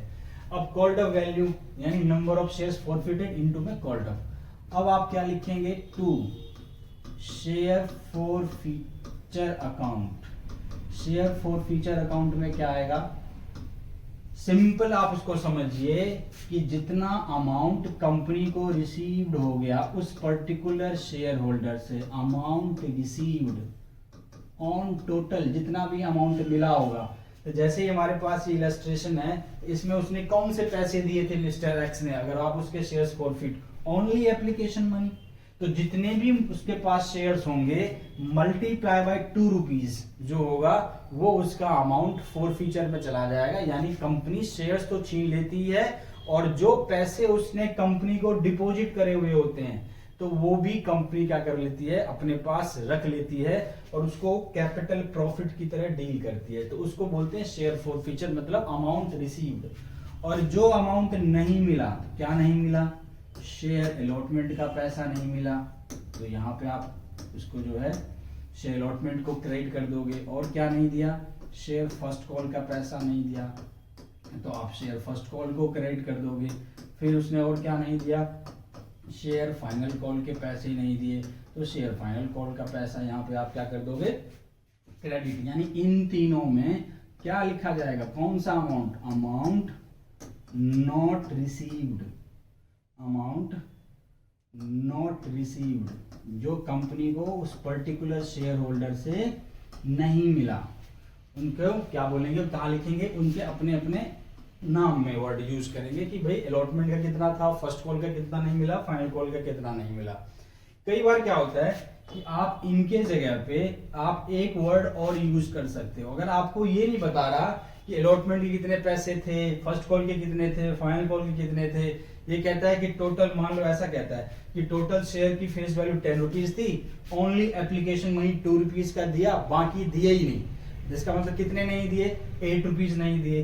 8 रुपीज में से किसके अलॉटमेंट के कितने, फर्स्ट कॉल के कितने, फाइनल कॉल के कितने, नहीं बता रहा वो कि किसके कितने पैसे नहीं दिए। तो मैं इन सब के जगह पे एक वर्ड यूज करूंगा, that is called calls in arrear. क्या वर्ड यूज करूंगा, कॉल्स इन एरियर। यानी इसकी जगह पे आप एक ही वर्ड यूज कर दोगे, कॉल्स इन एरियर, और ब्रैकेट में कौन सा अमाउंट आएगा, अमाउंट नॉट रिसीव। तो आई होप जब आप शेयर्स को फॉरफिट करोगे, कब, जब इशू किस पे हुआ था, पार पे, तो उसकी एंट्री आपकी ये बनेगी, करेक्ट। तो ये हो गई आपकी, जब हम शेयर्स को क्या करते हैं, फॉरफिट करते हैं, which were issued at par. अब देखो इसी में आपको नेक्स्ट टॉपिक जो आएगा वो आएगा री इशू ऑफ शेयर्स। क्या आएगा आपके पास, री इशू ऑफ शेयर्स। तो अब नेक्स्ट हेडिंग डालो, री इशू ऑफ शेयर्स। यानी जो कंपनी ने शेयर्स फॉरफिट किए हैं, अब उन शेयर्स को कंपनी अपने पास क्या रख के क्या करेगी, तो वापस क्या कर देती है, उसको वापस री इशू कर देती है। तो जब री इशू करेगी तो फिर से हमारे पास 3 केस बन जाएंगे। क्या वो पार पे री इशू हो रहा है, या वो प्रीमियम पे री इशू हो रहा है, या डिस्काउंट पे री इशू हो रहा है। यानी हमारे री इशू के केस में 3 केस बन जाते हैं। ओरिजिनली जब कंपनी शेयर्स इशू कर रही होती है तो डिस्काउंट पे शेयर इशू नहीं होता, लेकिन री इशू जो है वो डिस्काउंट पे भी हो सकता है। तो यानी री इशू केस में 3 केस बन जाएंगे, या पार पे इशू हो रहा है, प्रीमियम पे इशू हो रहा है, या डिस्काउंट पे इशू हो रहा है। तो अब चलिए मेरे साथ साथ एंट्री देखिए, अगर पार पे होगा, और ये जो री इशू होता है हमेशा जो होगा आपका लमसम मेथड के थ्रू होगा। लमसम मेथड का मतलब कि एक ही बार कंपनी सारे पैसे मंगाएगी, ऐसे नहीं कि टुकड़ों में मंगाएगी, अलॉटमेंट का, फर्स्ट कॉल का, फाइनल कॉल का, ना, एक ही बार मंगाती है। तो पार पे एंट्री होगी तो क्या होगी, पहली entry bank account debit, bank को डेबिट करेगी, पैसा आएगा और सीधा उसको कंपनी क्या कर देगी, कैपिटल दे देगी। तो यहाँ पे एंट्री हो जाएगी टू शेयर कैपिटल अकाउंट, खत्म। Bank on debit to share capital, par पे इशू हो रहा है। प्रीमियम पे इशू हो रहा है तो क्या एंट्री होगी, bank account debit, bank account debit to share capital, to share capital, और नीचे आ जाएगा आपके पास सिक्योरिटी प्रीमियम। क्या आ जाएगा, सिक्योरिटी प्रीमियम अमाउंट, ये आ जाएगा आपके पास। अगर पार पे इशू हुआ है तो bank on debit to share capital, premium पे अगर इशू हुआ है तो bank on debit to share capital तो आएगा ही आएगा, लेकिन सिक्योरिटी प्रीमियम प्रॉफिट होता है तो इसलिए वो क्रेडिट हो जाएगा। और अगर डिस्काउंट पे इशू करती है तो क्या होगी, पैसा आएगा बैंक अकाउंट डेबिट, डिस्काउंट की जगह यहाँ पे वर्ड यूज करते हैं हम लोग शेयर फॉर फीचर को डेबिट कर देते हैं। किसको डेबिट करोगे? शेयर फॉर फीचर अकाउंट को क्या करेंगे हम? डेबिट। और टू शेयर कैपिटल आ जाएगा आपके पास नीचे, कि टू शेयर कैपिटल आ गया आपके पास नीचे। तो ये इंपॉर्टेंट बात है कि यहाँ पे जो अमाउंट है ये जो है वो डिस्काउंट का अमाउंट है। डिस्काउंट अगर मान लो कि 10 रुपीज की शेयर्स 8 रुपये में इशू हुआ है, तो इसका मतलब कितने रुपए डिस्काउंट पे इशू हुआ है? 2 रुपीज। तो ये जो शेयर फॉर फीचर है वो 2 इंटू में जितने भी शेयर्स होंगे वो बैंक में कितना आएगा? 8 इंटू में जितने भी शेयर्स होंगे, और शेयर कैपिटल जो आएगा वो 10 इंटू में जितने भी शेयर्स होंगे। तो ये डिस्काउंट का अमाउंट जो है हम डेबिट, डिस्काउंट तो डेबिट करते ही हैं, लेकिन आप वर्ड क्या इस्तेमाल करोगे? किस अकाउंट को डेबिट करोगे? इस अकाउंट को। ये जो शेयर फॉर फीचर यहाँ पे क्रेडिट था, वहां पे हम उसको क्या कर देंगे? डेबिट। यानी इस प्रॉफिट में से इतना पैसा आपको नुकसान हो गया रीइश्यू करते समय, तो आप इसी अकाउंट को हम यहाँ पे क्या करते हैं? डेबिट। यहाँ पे discount on issue of shares मत लिखना, यहाँ पे आएगा शेयर फॉर फीचर अकाउंट, लेकिन अमाउंट कौन सा आएगा? जो डिस्काउंट पे था। 1 मार्क्स का क्वेश्चन आपसे पूछा जाता है इस टॉपिक पे कि बताओ रीइश्यू के टाइम पे कंपनी मैक्सिमम डिस्काउंट कितना मैक्सिमम डिस्काउंट कितना दे सकती है। तो मान लो कि यहाँ अमाउंट अगर आया है 2 रुपीज पर शेयर, तो मैक्सिमम डिस्काउंट जो कंपनी देगी कितने का देगी? जितना हमको ऑलरेडी इन शेयर्स पे मिल चुका है। तो कितना मिल चुका है? 2 रुपीज। तो मैक्सिमम डिस्काउंट जो रीइश्यू पे होगा कितना होगा? 2 रुपीज। यानी आपको कंपनी को 8 रुपए में तो इश्यू करना ही पड़ेगा। अगर ये अमाउंट मान लो होता 4 रुपीज, अमाउंट कितने मिल चुके होते? उससे 4 रुपए मिल चुके होते पर शेयर्स पहले, तो यहाँ पे डिस्काउंट तो मैक्सिमम कितना दे सकता था? 4 रुपए। यानी रीइश्यू कितने पे करना पड़ता है उसको? 6 रुपए में, क्योंकि 6 + 4 10 रुपए तब बनते। समझ में आ गई? यानी मैक्सिमम डिस्काउंट क्या होता है? Is equal to the amount of forfeiture per share. तो ये आपको याद रखना, ऐसा आपसे एक क्वेश्चन एमसीक्यू में पूछ सकते हैं। इसके बाद आपके पास एक और एंट्री आती है कैपिटल रिजर्व की। किसकी एंट्री करनी है आपको? कैपिटल रिजर्व की एंट्री करनी होती है। देखो क्या होता है, इसकी एंट्री होती है share forfeiture account debit, share forfeiture account debit to capital reserve, to capital reserve. इस एंट्री का मतलब होता है कि ओवरऑल इस कंपनी को रीइश्यू करने, फॉरफिट करने, रीइश्यू में नुकसान वगैरह माइनस करके ओवरऑल क्या प्रॉफिट हुआ उसको, शेयर्स को छीनने में और वापस रीइश्यू करने में कितना प्रॉफिट हुआ, नेट प्रॉफिट निकालने की एंट्री ये होती है share forfeiture account debit to capital reserve. इसका आप अमाउंट कैसे निकालेंगे? तो इसका अमाउंट निकालेंगे आप for future amount, for future amount जो आपने फर्स्ट एंट्री में अमाउंट जो आपने उससे छीना था वो amount, divided by number of shares forfeited, number of shares forfeited into number of shares reissued, into number of shares reissued। इससे इस ब्रैकेट में ये जो अमाउंट आएगा उसमें से आपको एक चीज माइनस करना है, इस पूरे में से, इस ब्रैकेट में से आपको माइनस करना है discount on reissue, discount on reissue का जो अमाउंट है वो आपको माइनस करना, मतलब ये वाला अमाउंट, ये जो डिस्काउंट ऑन रीइश्यू था ये ओवरऑल इस ब्रैकेट में से आप क्या कर दोगे? माइनस कर दोगे। तो आपका जो अमाउंट आ जाएगा यहाँ पे आप उसको उतने से ही डेबिट करेंगे और उतने से ही क्रेडिट करेंगे। तो ये share forfeiture account debit to capital reserve आपके पास ये एंट्री।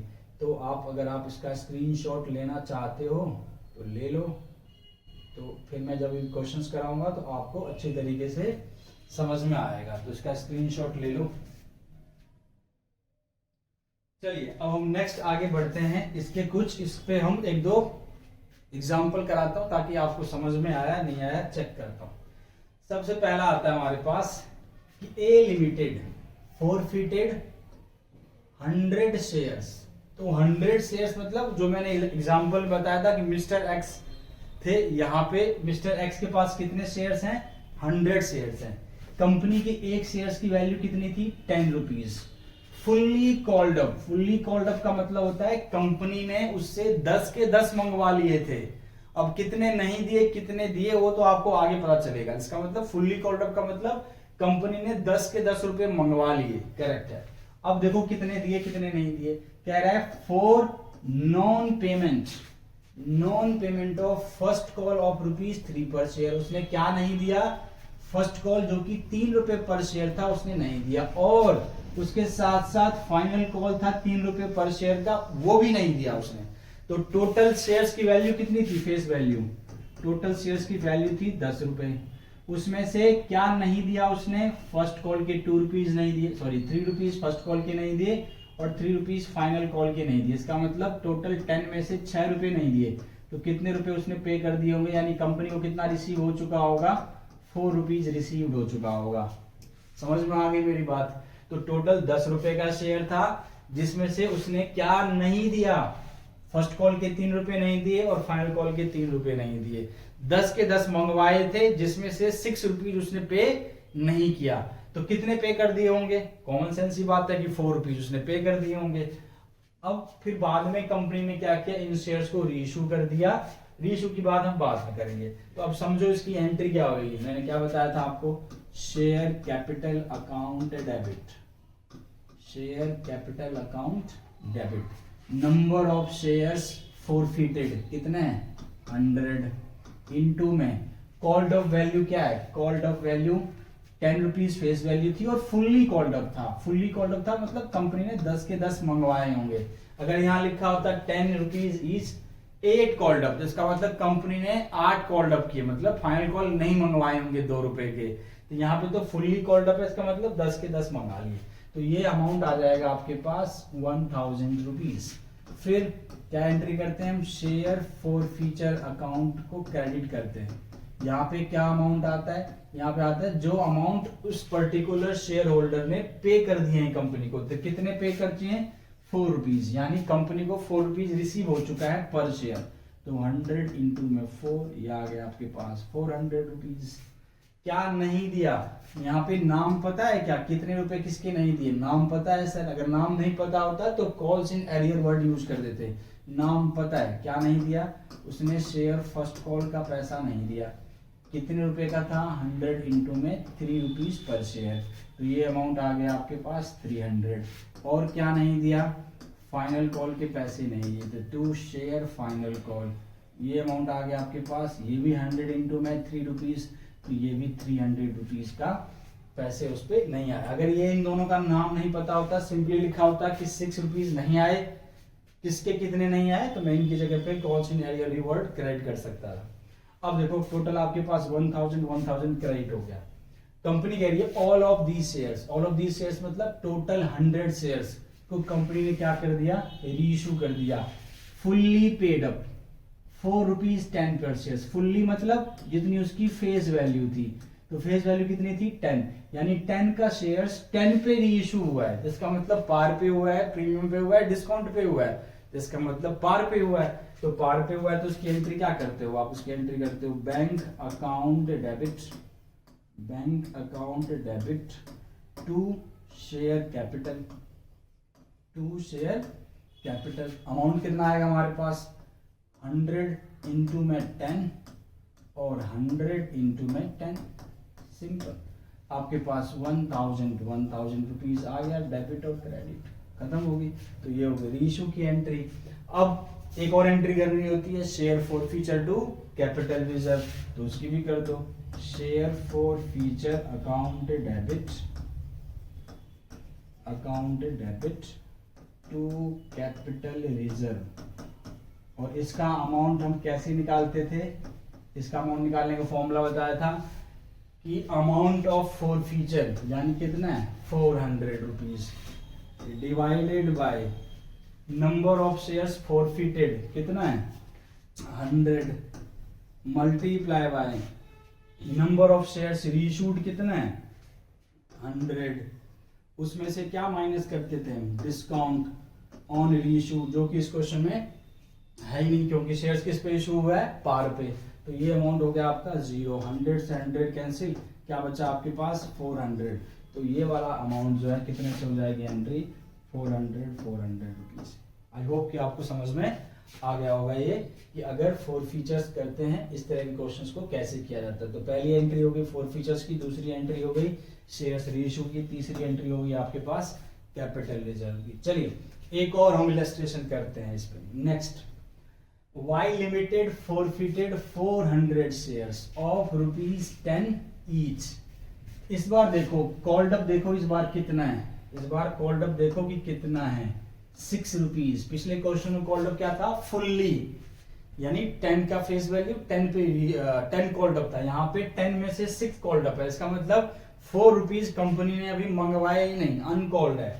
अच्छा, उस 6 में से क्या नहीं दिया, तो कह रहा है non payment of first call, कितने रुपए का, 2 रुपीज का। इसका मतलब ये हुआ कि फेस वैल्यू तो चलो 10 रुपीज की थी, कंपनी ने मंगवाए थे कितने, कॉल्ड अप क्या था हमारे पास 6, उस 6 में से 2 रुपीज उसने नहीं दिए, तो इसका मतलब कितने दे चुके होगा वो, 4 रुपीज कंपनी को क्या कर चुका होगा, पे कर चुका होगा। यानी कंपनी को पर शेयर 4 रुपीज मिल चुका है, 2 रुपीज नहीं मिला, जिसके कारण से कंपनी ने उसके शेयर्स को, देखो आगे देखो, और इमीडिएटली जो है उसको फोरफीट कर लिया। अब आगे देखो यहाँ पे एंट्री क्या होगी, share capital account debit, share capital account debit, number of shares forfeited 400 multiply by called off value 6 rupees, तो यहाँ पे आ गया 2400।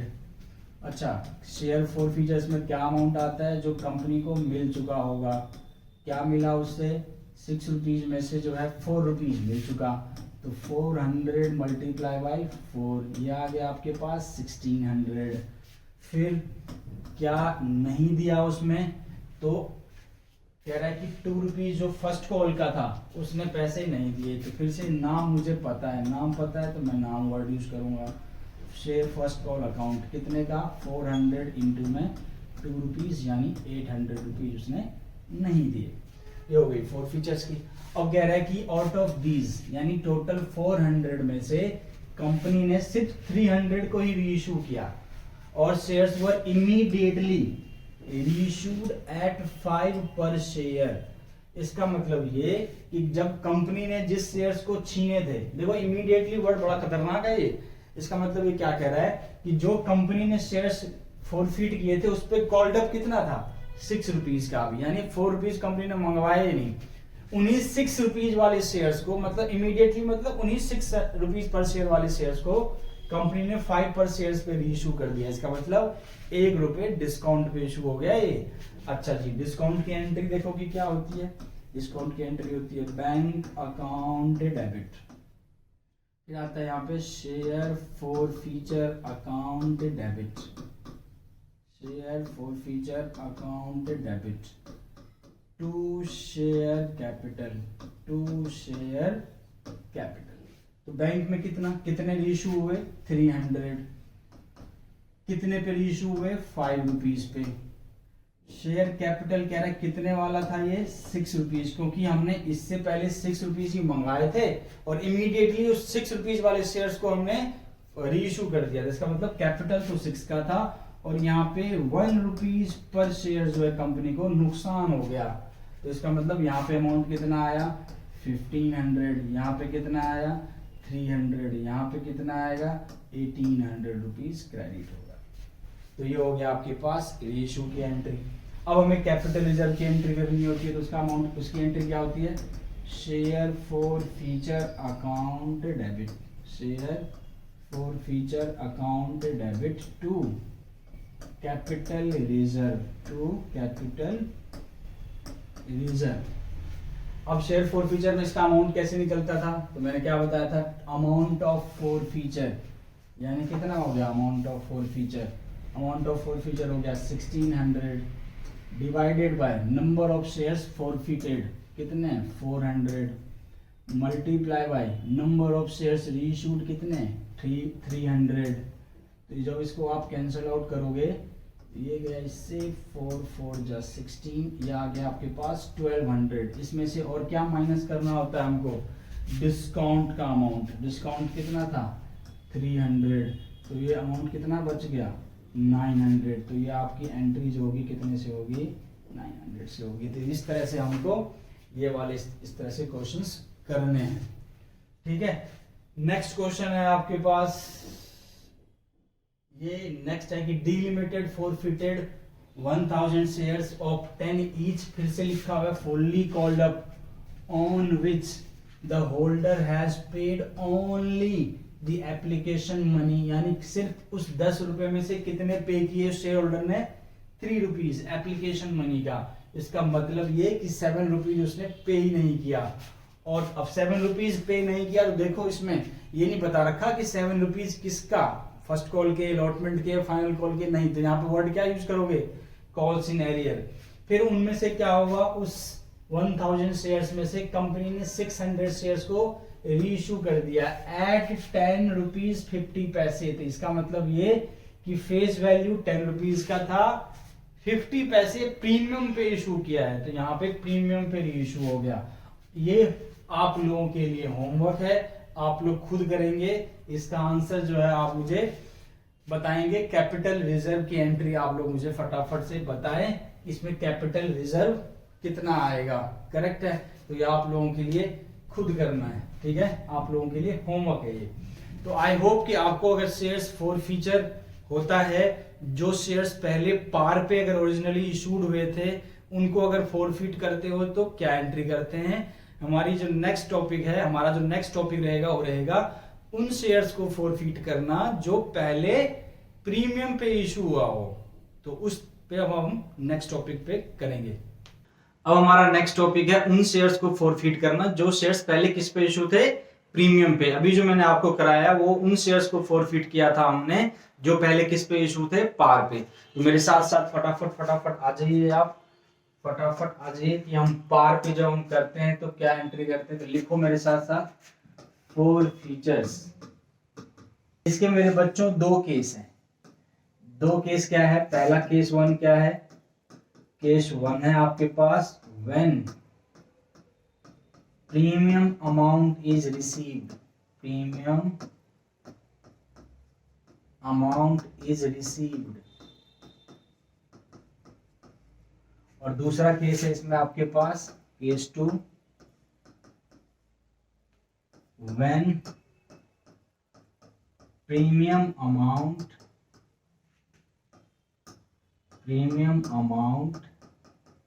Is not received.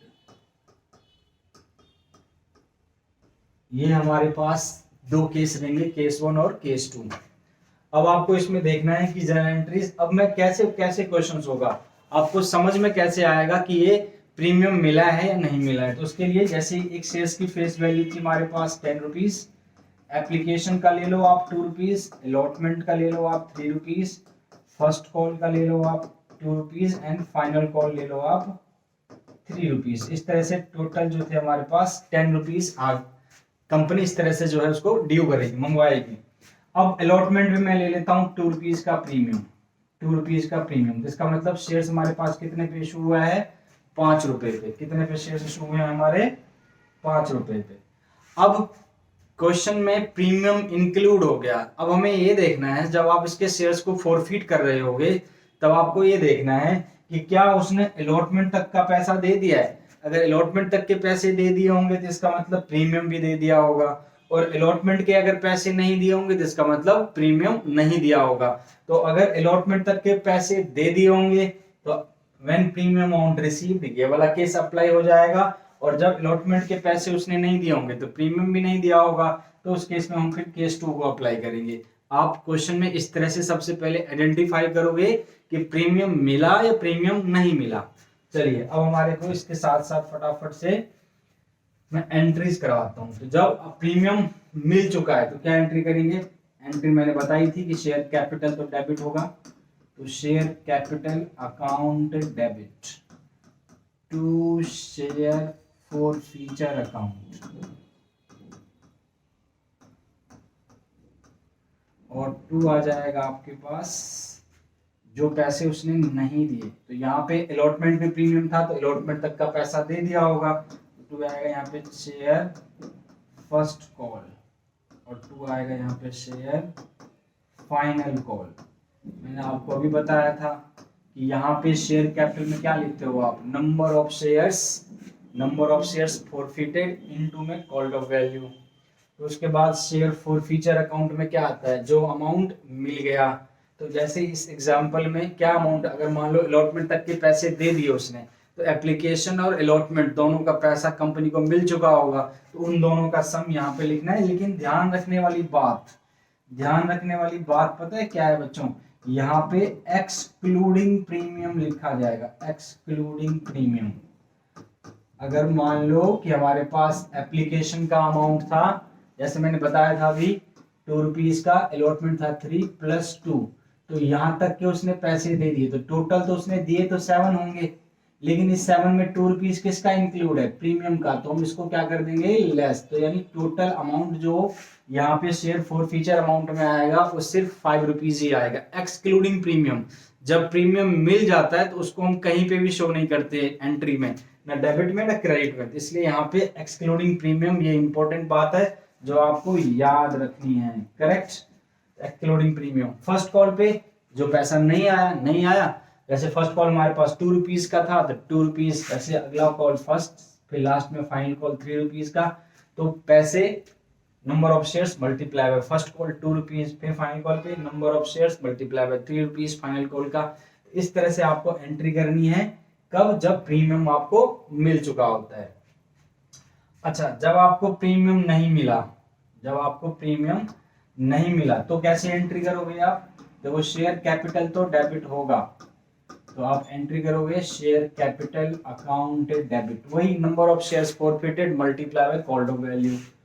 फिर यहाँ पे आपको सिक्योरिटी प्रीमियम जो है आपको डेबिट करना पड़ेगा, सिक्योरिटी प्रीमियम आपको यहाँ पे डेबिट करना पड़ेगा, security premium account debit to share forfeiture. Share forfeiture की कहानी अभी भी वही है, जो अमाउंट हमको मिल चुका और जो नहीं मिला, तो क्या क्या नहीं मिला होगा यहाँ पे, शेयर अलॉटमेंट नहीं मिला, क्योंकि अलॉटमेंट नहीं मिला तभी तो प्रीमियम नहीं मिला, to first call, to final call account. तो यानी जो पैसे नहीं मिलते हैं, मैंने अभी बताया था कुछ देर पहले, उनका नाम लिखते हैं, या इनके जगह पे आप कॉल्स इन एरियर वर्ड भी यूज कर सकते हो। सिक्योरिटी प्रीमियम, यहाँ पे इंपॉर्टेंट बात कि आपको डेबिट करना है। कब डेबिट करना है, जब प्रीमियम मिल गया है, नहीं मिला, जब प्रीमियम नहीं मिला तो उस केस में आपको सिक्योरिटी प्रीमियम को क्या करना पड़ेगा, डेबिट करना पड़ेगा। सर ये क्यों डेबिट करना पड़ेगा, तो इसको अगर समझना है आपको तो देखो, जब हम एंट्री करते थे अलॉटमेंट की तो क्या करते थे, share allotment account debit to share capital,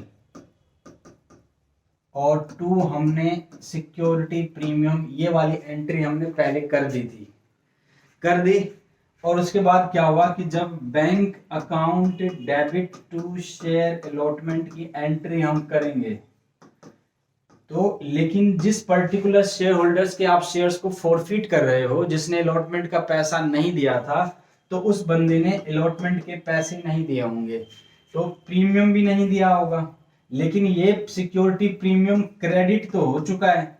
यानी क्रेडिट होने का मतलब आपने इनकम रिकॉर्ड कर ली है, बट उस पर्टिकुलर शेयर होल्डर से अब ये पैसा कभी मिलने वाला तो है नहीं, तो मुझे क्या करना है, इस प्रीमियम को हटाना है। हटाने के लिए मुझे क्या करना पड़ेगा, डेबिट। इसको हटाने के लिए क्या करना पड़ेगा, डेबिट कर दोगे तो ये प्रीमियम खत्म हो जाएगा, जो मैंने पहले क्रेडिट किया था, रिकॉर्ड किया था, और मिलेगा तो है नहीं क्योंकि उसके शेयर्स को फॉरफिट कर रहे हो। क्यों, अलॉटमेंट के पैसे नहीं दिए तो प्रीमियम भी नहीं दिया होगा, तो अब हटाने के लिए मुझे क्या करना है, इसको डेबिट करना है। इसीलिए हम यहाँ पे सिक्योरिटी प्रीमियम को डेबिट करते हैं। तो कब डेबिट करेंगे, जब प्रीमियम मिल चुका होगा या जब प्रीमियम नहीं मिला होगा, तो आंसर नहीं मिला। जब प्रीमियम नहीं मिला है तब आपको डेबिट करना है, हटाने के लिए। करेक्ट। और एक इंपॉर्टेंट चीज, जब अलॉटमेंट पे हमने मंगाए थे उससे कितने रुपए, टोटल ₹5 मंगाया था, 3 + 2, बट उसने तो कुछ भी नहीं दिया।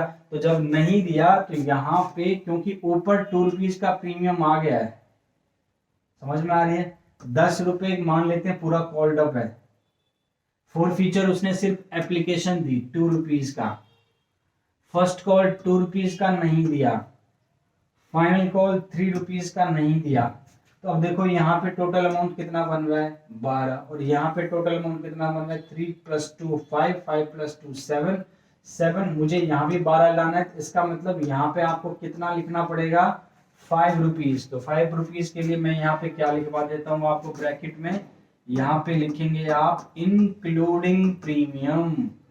अलॉटमेंट पे जो अमाउंट आएगा वो इंक्लूडिंग प्रीमियम आएगा। तो ये इंपॉर्टेंट चीज जो आपको याद रखनी है। जब ये वाला अमाउंट था तो इसमें प्रीमियम कहीं नहीं आया। इस केस में जब प्रीमियम कहीं नहीं आया तो ना हमने ओवर डेबिट किया, ना हमने फॉरफीचर में प्रीमियम को इंक्लूड किया, खत्म। जब ये वाला केस था प्रीमियम नहीं मिला तो हमने उसको क्या करना है, डेबिट करना है। और अलॉटमेंट के टाइम पे include premium, including premium amount लिखना है, यानी 3 + 2 5 आपको यहाँ पे जो है लिखना पड़ेगा। आई होप कि मेरी बात समझ में आ गई है। इन सब पॉइंट्स को याद रखते हुए अब मैं आपको एक प्रैक्टिकल क्वेश्चंस कराता हूँ ओवर सब्सक्रिप्शन का। करेक्ट है, ओवर सब्सक्रिप्शन हमारा लास्ट टॉपिक रह जाएगा इस चैप्टर का। फिर इस तरीके से आपका ये चैप्टर हो गया दी एंड, फिर हम डिवेंचर स्टार्ट करेंगे। करेक्ट, चलिए मेरे साथ साथ उस क्वेश्चन पे आ जाइए। ये क्वेश्चन है मेरे बच्चों ओवर सब्सक्रिप्शन का। अब आपको देखो इसमें क्या लिखा हुआ है, alpha limited invited applications for 4 lakh of its equity shares of 10 each. एक शेयर की फेस वैल्यू कितनी थी 10 रुपीज की, जो कि एप्लीकेशन पे 5 था, अलॉटमेंट पे 3 rupees, first and final call पे 2 रुपीज, यानी 5 + 3 + 2 10 रुपीज टोटल कंपनी ने मंगवा लिया इस तरीके से। फिर कहता है एप्लीकेशंस रिसीव्ड कितनी हो गई, ये आपका रिसीव्ड। कंपनी इशू कितना करना चाह रही थी, कंपनी इशू करना चाह रही थी 4 लाख, रिसीव्ड कितनी हो गई 5 lakh. This is called over subscription.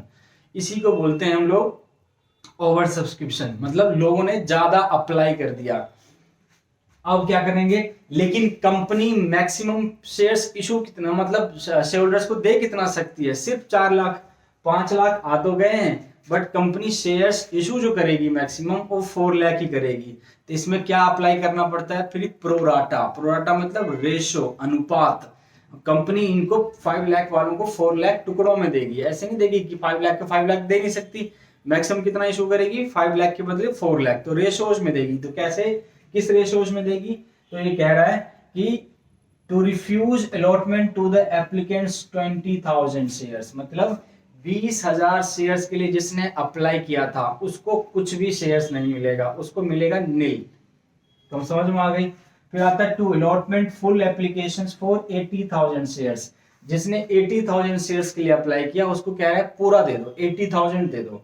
फिर नेक्स्ट आता है टू अलॉट द बैलेंस, जो भी बैलेंस बचा available shares to pro rata among the other applicants. फिर कह रहा है कि जो भी बैलेंस एप्लीकेंट बचे उनको प्रोराटा के हिसाब से जो भी बैलेंस बचा है दे दो। अब देखो कैसे, आगे सुनो मैं बताता हूं अभी इसके बाद। To utilise the excess application money, अगर ऑब्वियसली एक्सेस एप्लीकेशन मनी तो आ ही जाएगी। क्यों आएगी, क्योंकि लोगों ने जब एप्लीकेशन दी होगी तो कितने शेयर्स पे दी 5 लाख पे, इसलिए ध्यान रखना एप्लीकेशन मनी जो आया होगा कंपनी को वो 5 लाख शेयर्स पे आया होगा। लेकिन कंपनी दे पाई मैक्सिमम कितना दे पाएगी 4 लाख, तो 1 लाख शेयर्स पे कुल मिला के एक्सेस मनी आएगा। उसको देखना कैसे कैसे यूटिलाइज करते हैं हम। तो कह रहे हैं कि जो एक्सेस एप्लीकेशन मनी रिसीव होगा उसको आप अलॉटमेंट के लिए आप रख लीजिए, अलॉटमेंट की पेमेंट के लिए रख लीजिए, यानी अलॉटमेंट पे एडजस्ट करना है। फिर 1 applicants whom shares had been allotted on pro rata basis, pro rata basis का मतलब इस केस से बिलोंग करता है, केस सी से बिलोंग करता है वो शेयर होल्डर। इससे तो देखो इसमें जो आ रहा होगा उसको तो मिला ही नहीं होगा। दूसरे वाले केस में जो आया उसको कंपनी ने पूरे दे दिए, 80 के बदले 80 दे दिए। तो तीसरा केस तो था उसी में से एक एप्लीकेंट था, उसमें से उस ग्रुप में से नॉट टू पे the amount due on allotment and calls, मतलब ना उसने अलॉटमेंट दिए ना ये कॉल्स मनी दी, ये दोनों पैसे उसने नहीं दिए। मंगवाए तो होंगे, यानी कॉल्ड अप में तो 10 रुपए आ जाएगा, बट उसने दिए नहीं, कौन से, allotment and first and final call. इसलिए कंपनी ने उसके शेयर्स को क्या कर लिया, फॉरफीट कर लिया। और फिर 10 शेयर्स वर रीइश्यू कर दिया एट ₹9 पर share fully paid. Fully paid word नहीं है, मतलब 9 पर शेयर्स में लिखा है, इसका मतलब 10 रुपए के शेयर्स को कंपनी ने 9 रुपीज पे रीइशू कर दिया इन ₹1 डिस्काउंट पे, आपको फॉरफीचर डेबिट करना पड़ेगा यहाँ पे। फिर आता है शुद्ध जर्नल एंट्रीज, आपको रिकॉर्ड करनी है। कैश बुक बनाने के लिए बोल रहा है, लेकिन अभी मैं कैश बुक नहीं बनाऊंगा, आपको जर्नल एंट्रीज करके दिखाता हूँ। करेक्ट। तो मैं आपको जो है फटाफट से, आई होप ये बातें आपको समझ में आ गई होगी। अब हम जो है इसके फटाफट से क्वेश्चंस करना शुरू करते हैं। तो मेरे साथ साथ आप लोग भी लिखना शुरू कर दो, या चाहो तो मेरे से आगे आप लोग जा सकते हैं। तो मैं क्या करूंगा बच्चे, इसको कर देता हूं छोटा, ताकि मेरे सामने अवेलेबल रहे ये। अब फटाफट से आपको एक टेबल बनाना है। क्या बनाना है टेबल? एक बनाना है आपको अप्लाइड छोटा सा और अलॉटेड। जब भी आपको क्वेश्चन जो है ओवर सब्सक्रिप्शन का आएगा तो आप एक अप्लाइड और अलॉटेड, आप एक लाइन, 2 लाइन, 3 लाइन छोड़ के आप टोटल अप्लाइड लिखेंगे और फिर टोटल अलॉटेड लिखेंगे। तो इस क्वेश्चन में टोटल अप्लाइड कितना था? 5 लाख, यानी लोगों ने कितने शेयर्स के लिए अप्लाई कर दिए? 5 लाख। कंपनी मैक्सिमम दे कितना सकती है, अलॉट कितना कर सकती है? 4 लाख, ये मैक्सिमम अलॉट कर सकती है। अब टेबल हमारे पास क्या था कि जिसने 20,000 शेयर्स के लिए अप्लाई किया था उसको कुछ नहीं मिला। जिसने 80,000 के लिए अप्लाई किया था उसको कंपनी कहती है कि 80,000 यानी पूरे पूरे शेयर्स दे दो। फिर जो रिमेनिंग बच गए थे, यानी 5 लाख में से 1 लाख चले गए, तो कितने बच गए मेरे पास? 4 लाख। इधर कितने बच गए रिमेनिंग? बैलेंसिंग 4 लाख। और इधर कितने बच गए? 3,20,000 शेयर्स, यानी बैलेंसिंग अमाउंट। 4 लाख में से 80 तो हम ऑलरेडी यूज कर चुके हैं, तो बैलेंस अमाउंट कितना बचा मेरे पास? 320। तो 4 लाख को हमने 320 देना है। इस तरीके से आपको टेबल बनाना है। अब देखो एक्सेस मनी जो होगा, ये जो इसको तो कुछ मिला ही नहीं, इसको आप क्या कर दोगे? रिफंड। इसका पैसा तो हो जाएगा रिफंड। इसका कोई एक्सेस मनी है ही नहीं, 80 के लिए एप्लीकेशन मनी दिया था और 80,000 ही मिले, तो कोई इसका एप्लीकेशन मनी है ही नहीं। तीसरे वाले केस में देखो, तीसरे वाले केस में जो इसका जो एप्लीकेशन का अमाउंट है, इसका जो एप्लीकेशन का अमाउंट है वो कितना है? इसका 1 लाख शेयर्स पे एक्सेस मनी आया होगा। 1 लाख शेयर्स पे, सॉरी 1 लाख नहीं, 80,000 शेयर्स पे, 80,000 शेयर्स पे इसका जो है एक्सेस मनी आया होगा। कैसे 80,000? 4 लाख के लिए एप्लीकेशन दिया था उसने, यानी 4 लाख इंटू में एप्लीकेशन मनी 5 रुपीज दी होगी उसने, लेकिन उसको शेयर्स मिले कितने? 3,20,000। तो 80,000 इंटू में 5, यानी एप्लीकेशन मनी जो था उसने एक्सेस पे कर रखा है कंपनी को, तो इसी का पैसा हम अलॉटमेंट पे ले जाएंगे, रिफंड नहीं करेंगे, हम इसको अलॉटमेंट पे ट्रांसफर करेंगे। अब मेरे साथ साथ एंट्री पे आ जाइए। पहली एंट्री हमारे पास क्या होती है? Bank account debit to share application. Bank account debit to share application. कितना अमाउंट? तो टोटल एप्लीकेशन आया होगा 5 लाख पे, इनटू में 5 रुपीज, तो इट विल कम 25 लाख रुपए। 25 लाख रुपए जो है आपका एप्लीकेशन का अमाउंट आ गया। फिर नेक्स्ट एंट्री हमारे पास क्या आएगा? Share application account debit.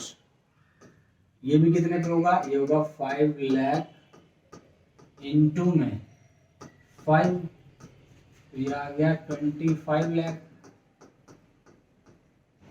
अब 25 लाख में से कंपनी सबको तो दे नहीं, तो to share capital account, company capital कितना यानी शेयर्स कितना देगी? तो शेयर्स देगी सिर्फ 4 लाख पे, तो 4 लाख इंटू में 5, ये आ जाएगा आपके पास 20 लाख रुपीस। अब इसमें से क्या करना है? हमने इसके पैसे को रिफंड करना है, तो रिफंड करेंगे तो टू बैंक, जिसको हमने कुछ दिया ही नहीं, उसका पैसा रख के क्या करोगे?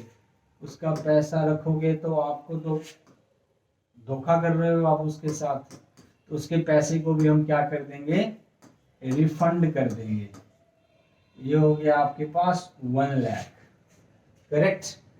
अब देखो इसका तो एक्सेस मनी था ही नहीं, इसका था एक्सेस मनी, उसको आप कहाँ ले जाओगे, टू शेयर अलॉटमेंट पे ले जाएंगे हम इसको, इस पे ले जाएंगे अलॉटमेंट पे। कितना कितना एक्सेस मनी आया होगा उसका, 80,000 मल्टीप्लाई बाय 5, तो ये आ गया आपके पास 4 लाख रुपए।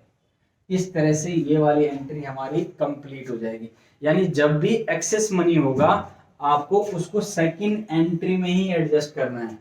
फर्स्ट एंट्री में पैसा आया, फिर सेकंड एंट्री में आपको ये देखना है कि कितना हम इसमें से एप्लीकेशन में से कितना हम कैपिटल में डालेंगे, किसका पैसा हमने रिफंड करना है, किसके एक्सेस मनी को हमने अलॉटमेंट पे डालना है। तो ये एंट्री बड़ा इंपॉर्टेंट होता है, तो इसलिए ध्यान रखना इस एंट्री को करते समय, इस एंट्री को करते समय आपको ध्यान रखना है कि हम कैपिटल में कितना देंगे, रिफंड कितना करेंगे, किस किस का पैसा रिफंड होगा और किसका पैसा अलॉटमेंट पे कितना अमाउंट जाएगा।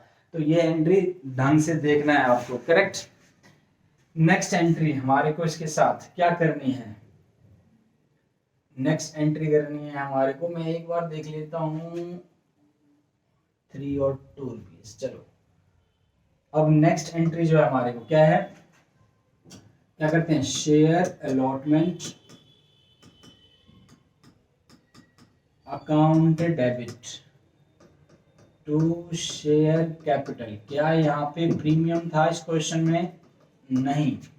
तो कंपनी अब अलॉटमेंट का पैसा मैंने क्या बताया था, लोग अपने आप देते हैं, पहले कंपनी मंगवाती है, ड्यू करती है, तो मंगवाएगी, तो कितने से मंगवाएगी, 5 लाख शेयर्स पे या 4 लाख शेयर्स पे।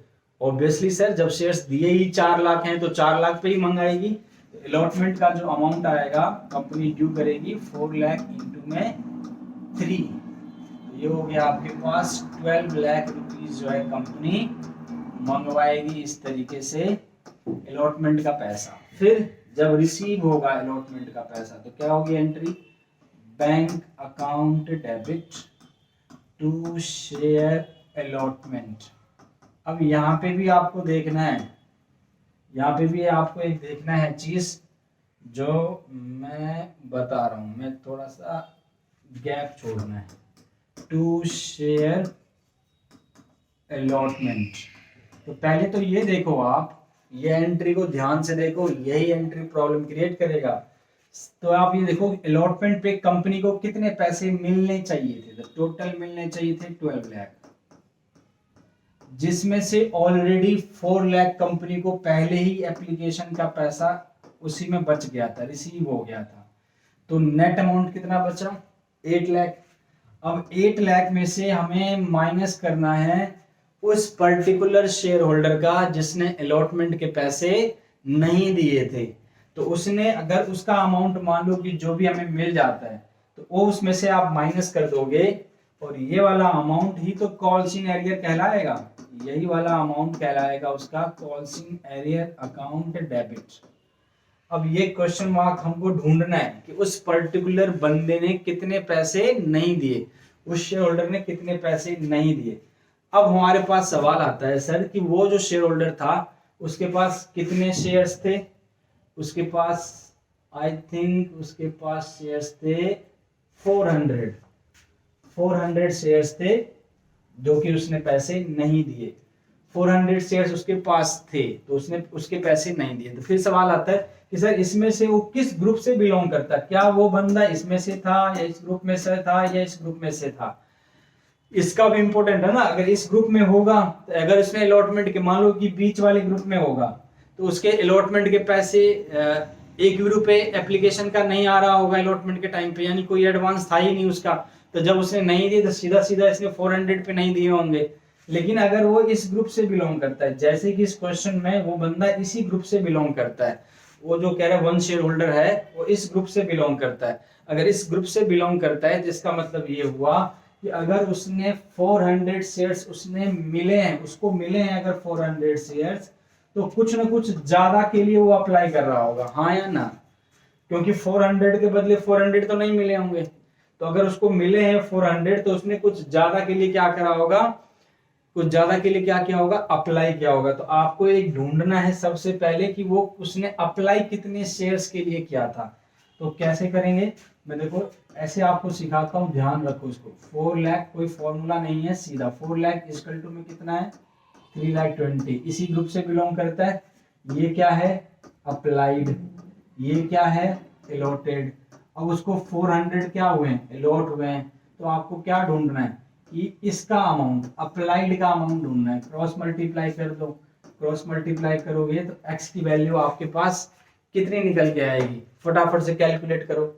x की वैल्यू आपके पास निकल के आ जाएगी 500 शेयर्स की। क्रॉस मल्टीप्लाई करना है तो आपके पास 500 शेयर्स, इसका मतलब उस बंदे ने 500 शेयर्स के लिए अप्लाई किया था शेयर होल्डर ने, और उसको मिले कितने शेयर्स हैं 400। अब आपको वर्किंग नोट बनाना है, एक वर्किंग नोट बनाना है। क्या लिखोगे देखो, आप बनाओगे सीधा, आप कहां से स्टार्ट कर सकते हो, लिखो उसका क्या लिखोगे, amount received on application, application पे उसका कितना पैसा रिसीव्ड हुआ, तो कितना रिसीव हुआ होगा 500 पे, 500 इंटू में 5 कितना अमाउंट हो गया ये 2500 रुपीज। यस और नो, क्योंकि उसने अप्लाई 500 के लिए किया था। फिर उसके बाद यहाँ पे देखो एक्चुअल में अमाउंट टू बी पेड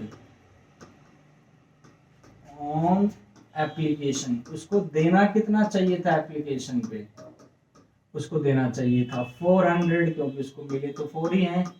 इसमें से इस टोटल अमाउंट में से 22,000 रुपीज तो उसका एडजस्ट हो गया, जो उसने 2500 रुपीज दिए थे एप्लीकेशन पे, उसमें से उसके 4 इंटू 5 तो बनते ही थे, उतने तो एप्लीकेशन पे एडजस्ट हो गया। बाकी कितने बच गए हमारे पास 500। यही है वो एक्सेस अमाउंट, एक्सेस अमाउंट जो उसको एप्लीकेशन पे उसने दे रखा है, पर्टिकुलर उस बंदे ने जो दे रखा है। अब हमारे पास अगला आता है, एप्लीकेशन की बात खत्म होगी, अब लिखो अमाउंट ड्यू ऑन अलॉटमेंट। अब अलॉटमेंट पे उसने जो है कंपनी कितने पैसे मंगवा रही है उसे, तो कितने मंगवाएगी 400 या 500, 400 शेयर्स पे 400 इंटू में 3, तो टोटल हो गए आपके पास 1200 रुपीज। 1200 में से वो क्या कहेगा कि भाई मैंने पहले ही एक्सेस अमाउंट आपको पे कर रखा है, वो माइनस करो। तो माइनस करेंगे तो कितना बचेगा हमारे पास 500 माइनस कर देंगे तो कितना बचेगा 700 रुपीज बच जाएंगे।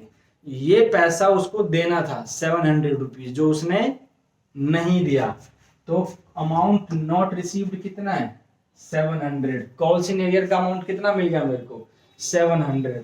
कॉल्सिंग एरियर यहाँ पे लिख दो 700। यहाँ पे टोटल अमाउंट उसके बनते कितने थे 8 लाख बनते थे, 8 लाख में से उसने 700 नहीं दिए, तो कितने दे दिए होंगे 7,99,300। ये पैसा जो है उसको कंपनी को at the time of allotment मिल गया होगा। तो ये आपको समझ में आया कि कैसे हमें कैलकुलेट करना है ये सब बातें। चलिए जी नेक्स्ट एंट्री, अब आते हैं share first and final call पे। तो ड्यू की एंट्री होगी तो share first and final call account debit to share capital, to share capital account. यहाँ पे कितने शेयर्स पे कंपनी मंगवाएगी, अभी तो वो शेयर होल्डर है, अभी तो उससे भी मंगवाएगी, तो टोटल 4 लाख ही है, अभी भी 4 लाख है, इंटू में 2 रुपीज, तो ये हो जाएगा आपके पास 8 लाख रुपीज जो है कंपनी उससे ड्यू करेगी, अमाउंट ड्यू करेगी। अब ये देखना है उसमें से कितना कंपनी को पैसा अलॉटमेंट का फर्स्ट कॉल का आया। तो अब हमारे पास बैंक की एंट्री होगी, तो bank account debit to share first and final call, to share first and final call. तो ये टोटल हमारे पास 8 लाख रुपीज आने थे, जिसमें से वो शेयर होल्डर जिसने अलॉटमेंट के पैसे नहीं दिए उसने फर्स्ट कॉल के पैसे भी नहीं दिए होंगे। तो फर्स्ट कॉल के जब पैसे नहीं दिए होंगे तो यहाँ पे हमारे पास कॉल्स इन एरियर, यहाँ पे भी डेबिट होगा, तो calls in arrear account debit होगा। उसके पास कितने शेयर्स थे, उसके पास 400 शेयर्स, इनटू में कितने रुपीस का था 2 रुपीस का, तो ये आगे 800 तो उसकी कॉल्स इन एरियर है। तो टोटल 8 लाख में से हमारे पास 800 नहीं आए, तो यहाँ पे कितना आएगा 7,99,200 रुपीज जो है हमारा फर्स्ट एंड फाइनल कॉल का अमाउंट कंपनी को रिसीव हो चुका होगा। करेक्ट है। आई होप कि मेरी बात समझ में आ रही है आप लोगों को। अब इस तरह से कंपनी ने सारे पैसे ड्यू कर लिए, जो मिलने थे मिल गए। अब हमें एंट्री करनी है फोर फीचर्स की। तो फोर फीचर्स की जब एंट्री करोगे आप, उसके लिए क्या बताया था, क्या ये प्रीमियम पे इशूड है, नहीं ये पार पे इशू है। तो पार पे इशू है तो एंट्री क्या होगी हमारे पास, शेयर कैपिटल अकाउंट डेबिट। कितने शेयर्स थे उसके पास 400। कॉल्ड ऑफ वैल्यू क्या थी 10 रुपीज। कॉल्ड ऑफ वैल्यू क्या थी 10 रुपीज। तो ये मल्टीप्लाई करके अमाउंट हो गया आपके पास 4000। उसमें से जो दे दिया कहाँ पे जाएगा, शेयर फॉर फीचर्स। मैंने क्या बताया था, share for feature amount receive जितना भी होगा। देखो अब अमाउंट रिसीव्ड यहाँ पे देखो उसने क्या दिया था, सिर्फ एप्लीकेशन मनी दी थी, अलॉटमेंट दिया ही नहीं, फर्स्ट एंड फाइनल कॉल दिया ही नहीं। एप्लीकेशन कितने का था आपके पास 5 का, अलॉटमेंट कितने का था 3 का, फर्स्ट एंड फाइनल कॉल कितने का था 2 का। तो ये गलती मत करना यहाँ पे ओवर सब्सक्रिप्शन में कि आप ये कर दो 400 इंटू में 5 रुपीज कर दो, गलत। क्योंकि उसने एप्लीकेशन जो दी होगी, एप्लीकेशन अमाउंट जो दिया होगा उसने 500 पे दिया होगा, इसलिए 400 की जगह क्या आएगा यहाँ पे, ये पूरा काट देता हूँ 500 मल्टीप्लाई बाय 5, जो कि अमाउंट तो उसने टोटल दिए थे 2500 रुपीज। तो ये आपको एक इम्पोर्टेंट बात ध्यान रखनी है। मैंने यहाँ लिखवाया था अमाउंट रिसीव्ड। अमाउंट रिसीव्ड मतलब जो उससे मिला तो हमको ये था, ये तो बनते थे इतने पर दिए तो उसने 500 इंटू में 5 थे, इसलिए यहाँ ध्यान रखना। फिर 2 आता है यहाँ पे कॉल्स इन एरियर। अब कॉल्स इन एरियर मैंने एंट्रीज में डेबिट कर रखा है, तो मैं यहाँ पे भी इसको क्या करूँगा, डेबिट करूँगा। अब ढूंढ लो फटाफट से कि आपके पास कॉल्स इन एरियर का अमाउंट कितना है। तो कॉल्स इन एरियर का जो अमाउंट है आपके पास, देख लो एक बार कॉल्स इन एरियर कहाँ आया, एक बार कॉल्स इन एरियर यहाँ पे आया 700, एक बार कॉल्स इन एरियर कहाँ आया, यहाँ पे आया 800। तो टोटल हो गई 7 और 8 1500 रुपीज जो है कॉल्स इन एरियर हो गए। अब आप देखेंगे कि 1500 लिखते ही ये भी 4000 हो गया इनका सम, और ये भी 4000। तो ये था हमारा 4 फीचर्स की एंट्री।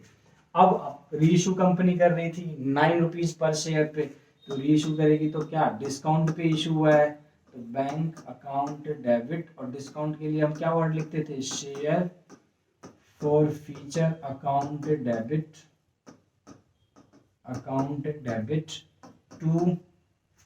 To share capital.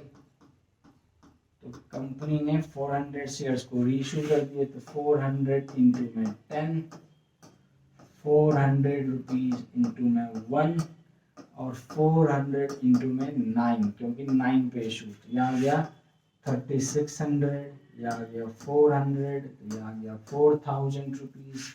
इसके बाद एक एंट्री हमें करनी होती है, कौन सी एंट्री करनी होती है, कैपिटल रिजर्व वाली। तो इसकी एंट्री होती है share forfeiture account debit to capital reserve. तो अब आप इसका मैंने फॉर्मूला बताया था कि ये for feature amount 2500 divided by number of shares forfeited 400 multiply by number of shares reissued 400, और उसमें से लेस करना है आपको डिस्काउंट। डिस्काउंट कितने का है, ये भी आपका 400 रुपीज में है, ये कैंसिल हो गया 25 माइनस में 4, यानी 2100 रुपीज जो है आपका अमाउंट आ गया कैपिटल रिजर्व का। तो आई होप कि आपको समझ में आया होगा, पूरे इशू से लेके बिल्कुल 4 फीचर्स, रीइश्यूड, कैपिटल रिजर्व, सब कुछ मैंने आपको इस वीडियो में इस तरीके से हमारा ये चैप्टर जो था कंपनी अकाउंट का इशू ऑफ शेयर्स, ये कंप्लीट हो गया।